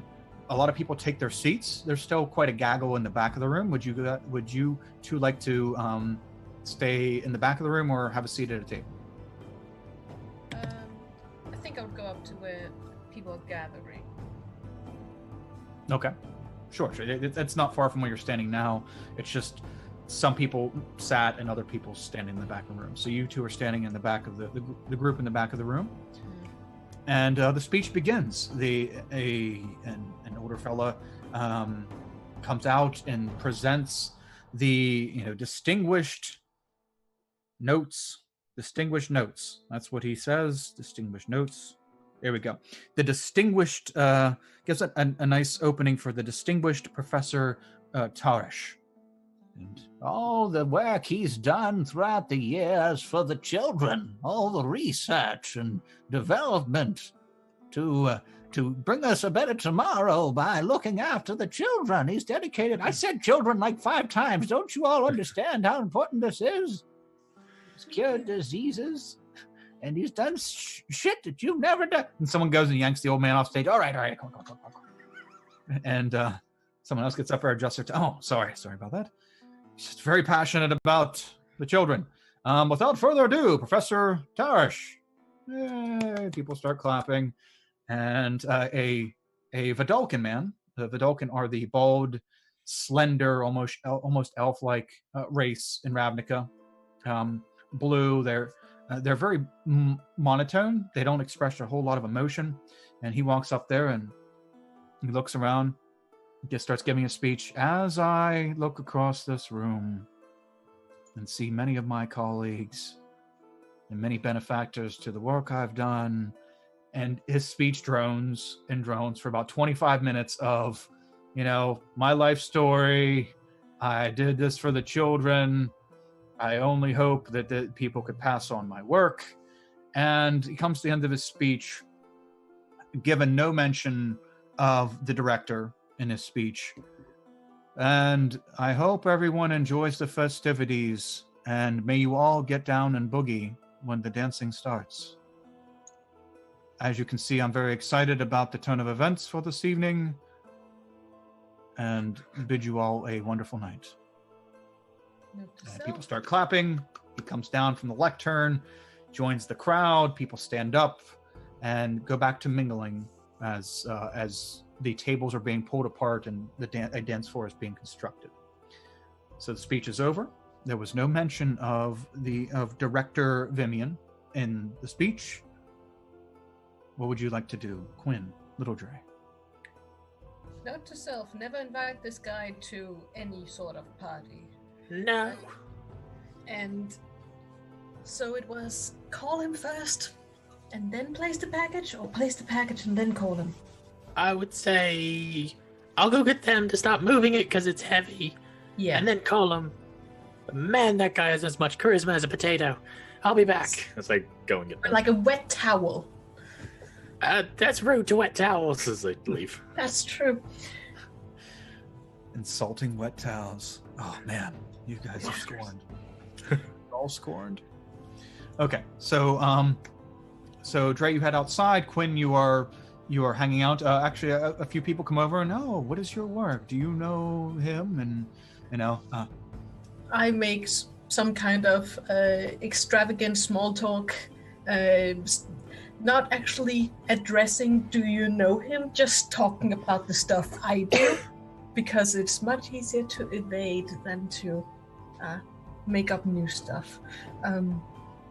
Oh, okay. They buy it. They buy it, and you see the one gentleman who's talking to you, because people are just mingling around, turns and talks from you, and goes over to somebody else and points back at you. Oh, they're a researcher, you know. Oh, they're over at working with the Simic. Oh, hey, who are you? What do you do? You know, and so on and so forth. Dre, you make your way out of the building, and you see Virgil and Sela over by the package. Okay. So I think we're ready. We're gonna start moving it in now. And yeah, he didn't. Oh my god, you missed the speech, rousing speech. Oh, real. I fell asleep, to be honest. So it was rousing, but not too rousing. I kind of wanted to Rousing. just fight kobolds again. Good. Yeah. Okay. That was a bad speech then. A very terrible speech, if that's what you really take from it. So, At move in least the package? It was a Yeah. quick speech, you know. Quick-ish. But yeah, we're gonna move in the package now. We're calling, I can't remember his name either. Wow, we're bad employees. Vimian? That's close. Yep, Vimian. Yep, Vimian. Director Vimian. Right. I'm so glad someone remembered. Awesome. So that's good. Even after all that, I'm surprised that wasn't beaten out of you by kobolds. So At least out of 3 of us. yes. So it's okay. So the 3 of you are bringing the package in now. Yeah. Okay. Quinn, are you doing anything while you're waiting for the other 3? I'm kind of glancing over by the entrance, and what I'm doing is that I'm circling the entrance and talking to, and like, kind of like standing mostly just with a glass of wine, and if anyone starts to awkwardly ask questions about the big package, or like look at it, I'm gonna engage them in a lovely conversation to distract them from the giant package. And if I see more people doing it, I will bring them into the conversation as well as I can. I'm gonna try to pull people as well, just because I'm not lifting anything. Yeah. I'm a little goblin with a crown. I'll draw attention. Yeah. Oh, that's right. You stuck around. Goblin with a crown and a person with their head on fire. Great. Yeah. That's perfect. Well, Genasi aren't too out of place here, so no one's going to be like, "Oh my, your hair's on fire." You'll blend. You're good for that. Yeah. In fact, a lot of people came over and talked to you. You know, probably found you intriguing as soon as Dre left. Okay, so are the 3 of you trying to be a little like inconspicuous, stealthy, like heading in here, or are we just rolling in? How do you want to roll into the building? Casually, actually, more like. Oh, you're muted. Thank you. Can we make sure that the sucker arrow is missing? Try and remove it without ripping the paper, and then once the sucker arrow is gone, I don't think there's any need for stuff. Just casual, like Sela said. Yeah, go ahead and do a sleight of hand check with advantage as you try to take the sucker arrow off without ripping the paper. If you look like you belong and like you know what you're doing. Mm-hmm. All part of the show, ladies and gentlemen. All part of the show. Exactly. Oh! There Finally. we go. Yeah. Oh, I've been waiting for that all game. Your gentle hand very daftly pops off. You know, the little sucker arrow is off without ripping the paper. Okay, so you 3 carry the package in, trying to look inconspicuous. Quinn, you do notice that there are a few heads turning, and a man and a woman talking. Oh, they're late, and that's a big gift. Do I notice those 2 people like being very kind of attentive to the package? From your vantage point, probably not, because you're coming in with the other 2. So this would be like right walking beside front, Quinn. so, yeah, okay. Can I engage them in conversation? Or am I engaged with someone else? Sure. Would you like to do?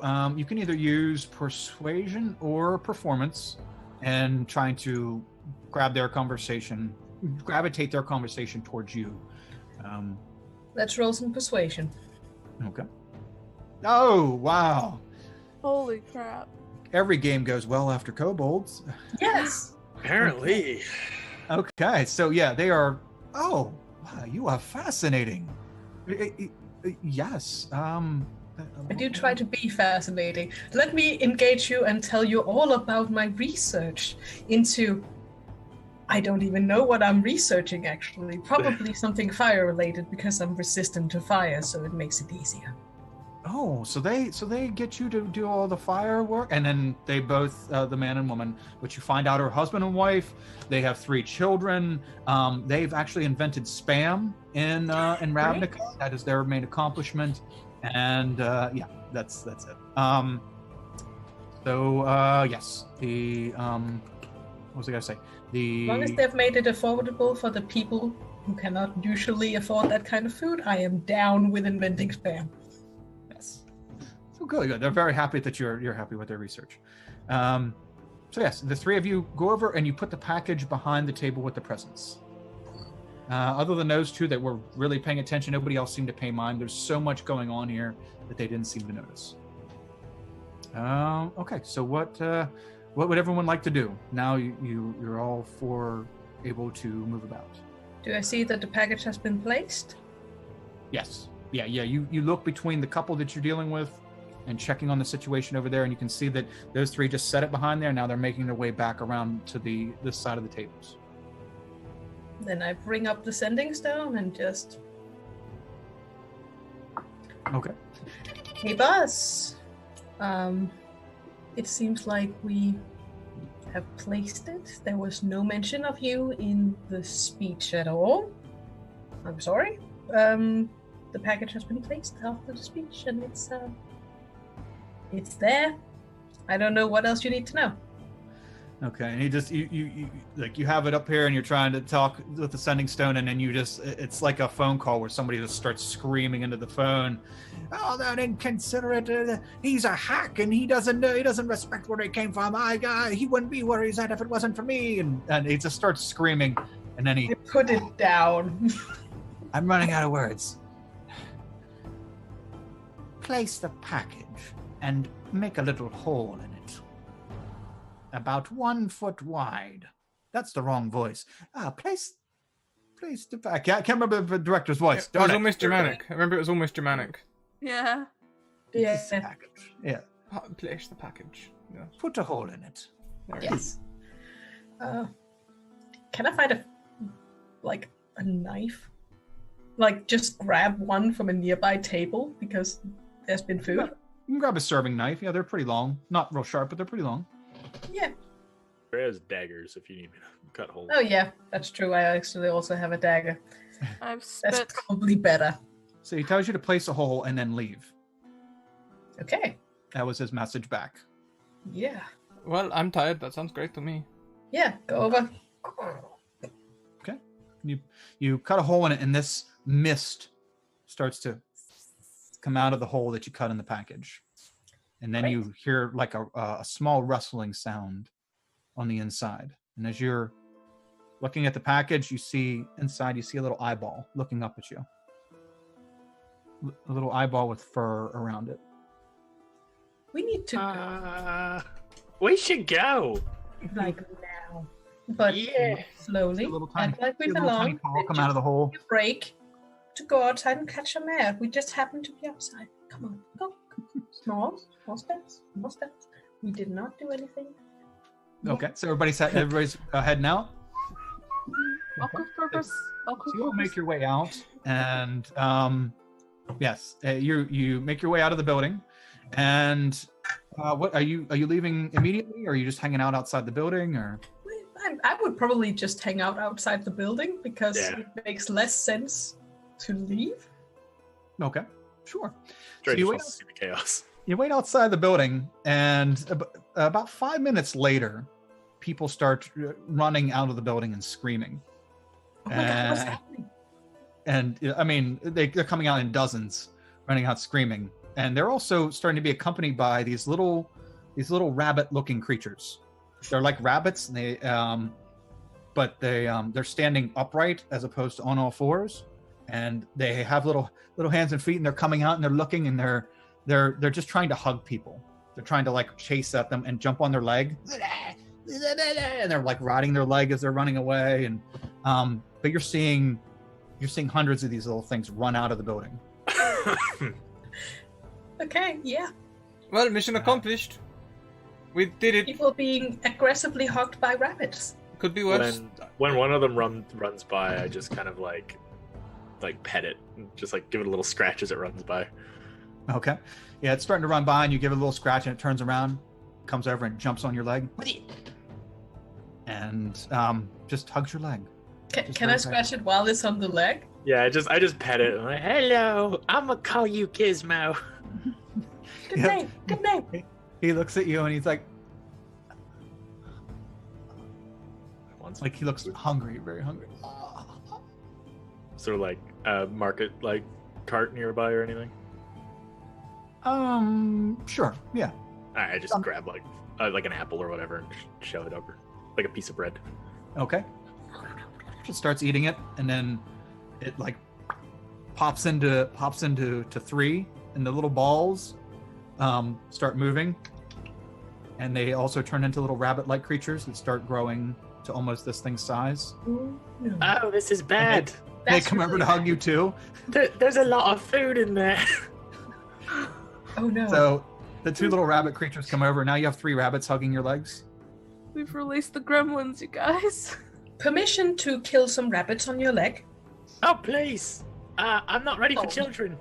And I'm just gonna, I'm actually just gonna, some rabbits, just. Oh, the poor bunnies! Oh. Okay. You gotta curb the population when they go outside. One of the ones Quinn kills, I'm just gonna pick it up, sniff it, and take a bite. Nice. Okay. It tastes like raw rabbit. I'll take my first flame and I roast some rabbit. Okay. Just So you slowly. So you 2 start having a little a roadside Rabbit feast. not kebab. What am I looking for? Where they cook it in front of you? Hibachi. Roadside. And I guess we'll pan away with that beautiful image. Roadside bunny hibachi. Your mission is accomplished, and as you're standing there trying to figure out what to do with all these rabbits, you see hundreds of them just pouring down the stairs and heading off into the city. And that's where we'll end today's episode with mission accomplished. This is fine. Could have been much worse. Yeah. Oh, yeah. So that was. We might have unleashed a plague of sorts. It almost sounds like a biblical plague. I'm sure the Boris Legion will sort it out or something. It's like a bad VeggieTales movie. Yeah, they'll be like snake hunts, like they do snake hunts in certain places. There'll be freaking rabbit hunts all through Ravnica. This is Oh, go ahead. Go ahead, Nairi. I was just gonna say, this is OG gremlin stuff going on right now. Just don't put water on them. It was pretty cool. That's why I should have made it water and then had them all jump in the lake or something. One big one comes out. Bunny Beach. So that's it, Scrad. That's our adventure for today. That was absolutely wonderful. Thank That was you. great. So here we are at the end. What we'll do is we'll go round. Why don't we each talk about what our favourite part was, where we can find each other online, and all the wonderful things that we do, because we'd love to come and check it all out. This time we'll go around the screen anti-clockwise. So we'll go directly below me first to You Dead Nightmare, who played Little Dre today. Oh hi. Hello.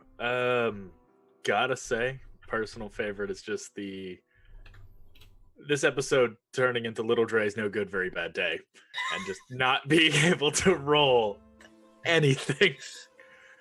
Yeah, that was oh god. It's a great session though. It's a lot of fun. Yeah. And where can we find you online? What do you do? I am a Twitch streamer as well. You can find me over at twitch.tv/thearcanacode and youtube.com/thearcanacode, as well as on Twitter /thearcanacode and /udeadnightmare. We do Dungeons and Dragons on Twitch, and then soon to be gaming and other fun things on YouTube. I will plug, we have a giveaway this Sunday. If there's any Critical Role fans, we have the exclusive Search for Grog live show poster, as well as the live show Copper Dice that we'll be giving away on Sunday at 9 p.m. Central Time, this coming Sunday on February 10th. All you got to do is follow and be active in the chat when we start the giveaway, about halfway through the show. Fantastic. Thank you. Thank you for sharing that as well. And yeah, the dice sort of hit us all really hard today, except for Kyle. I think there's been some rigging going on. Next around, we have Cillian. Oh, hi. Same questions.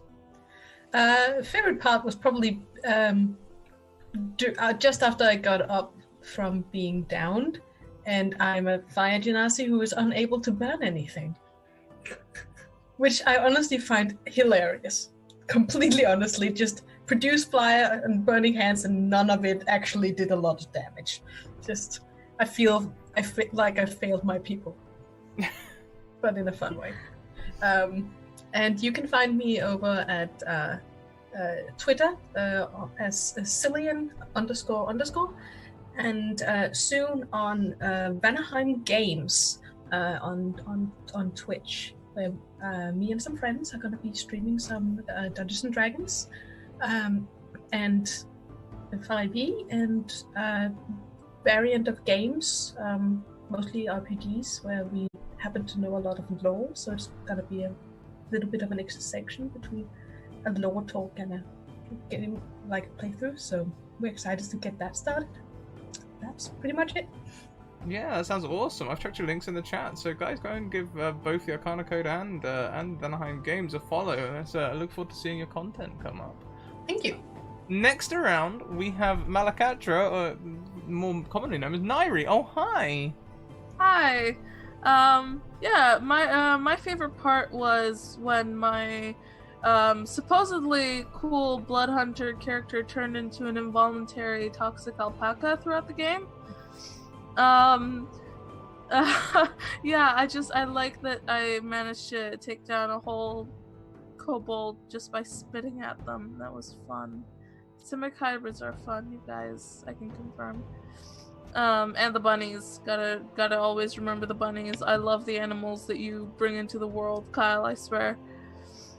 But yeah, you can find me at Malakatra on Twitter. Or if you want to see what I do, on Fridays and Mondays, I am over at Natural Ruckus, where we stream D&D games regularly every single week.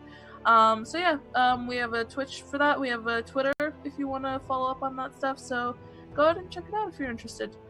Or if you want to see, I do some art as well over at RS Doodle on Twitter. So there's that.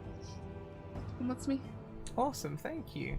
And last but most certainly not least, we have our wonderful DM, Kyle, known as Sir Stalwart. Oh, hi. Hello.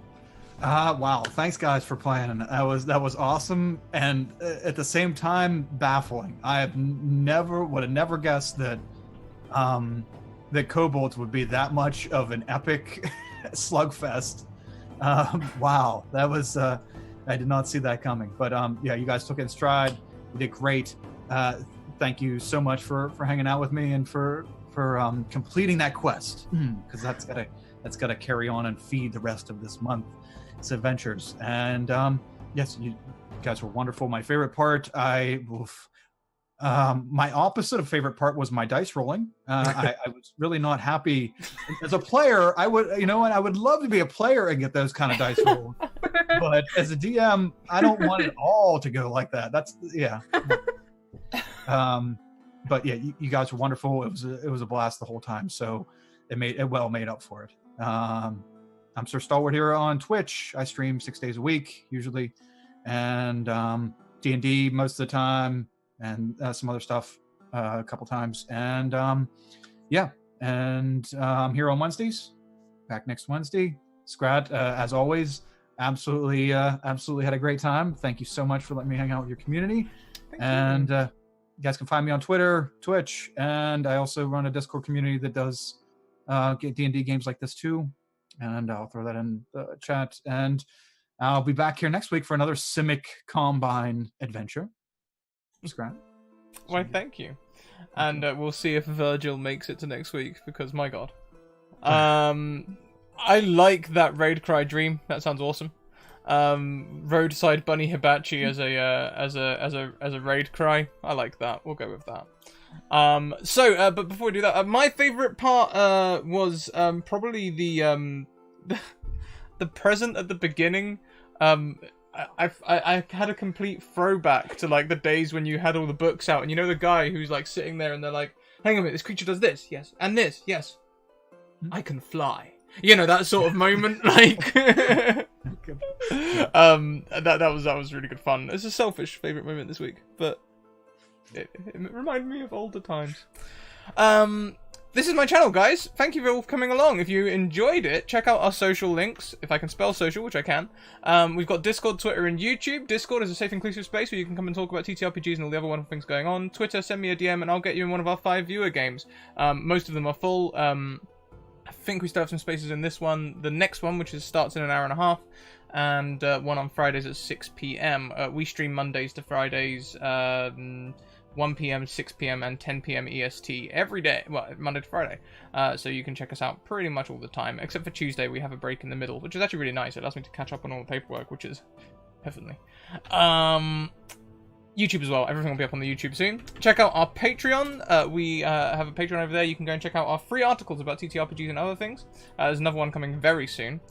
Merch, head over to Redbubble to get a crest on your chest. We also have sponsors in Bird in the Storm Publishing, who create modules for D&D and other TTRPGs, and Magehand Press, who created the Dark Matter Alpha, a sci-fi expansion for D&D 5e. We also have panels. Check out the panels where you can see arasavad.com, tabletoploot.com, and ruinc.com. So if you need dice, accessories, or maps, you can get all of those over there. And today, we're going to go and pay a visit to... we're going to go visit Madame Gandalf. It's like ages since we raided Madame Gandalf. So everyone, stay tuned. Madame Gandalf has by far the best raid reaction on the internet.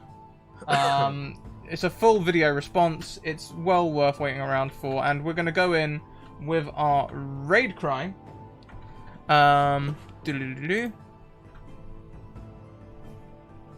Raid response confirmed. It is insane. It's so much fun. Yeah. I have a feeling that I always always raid her on Wednesdays as well, because every week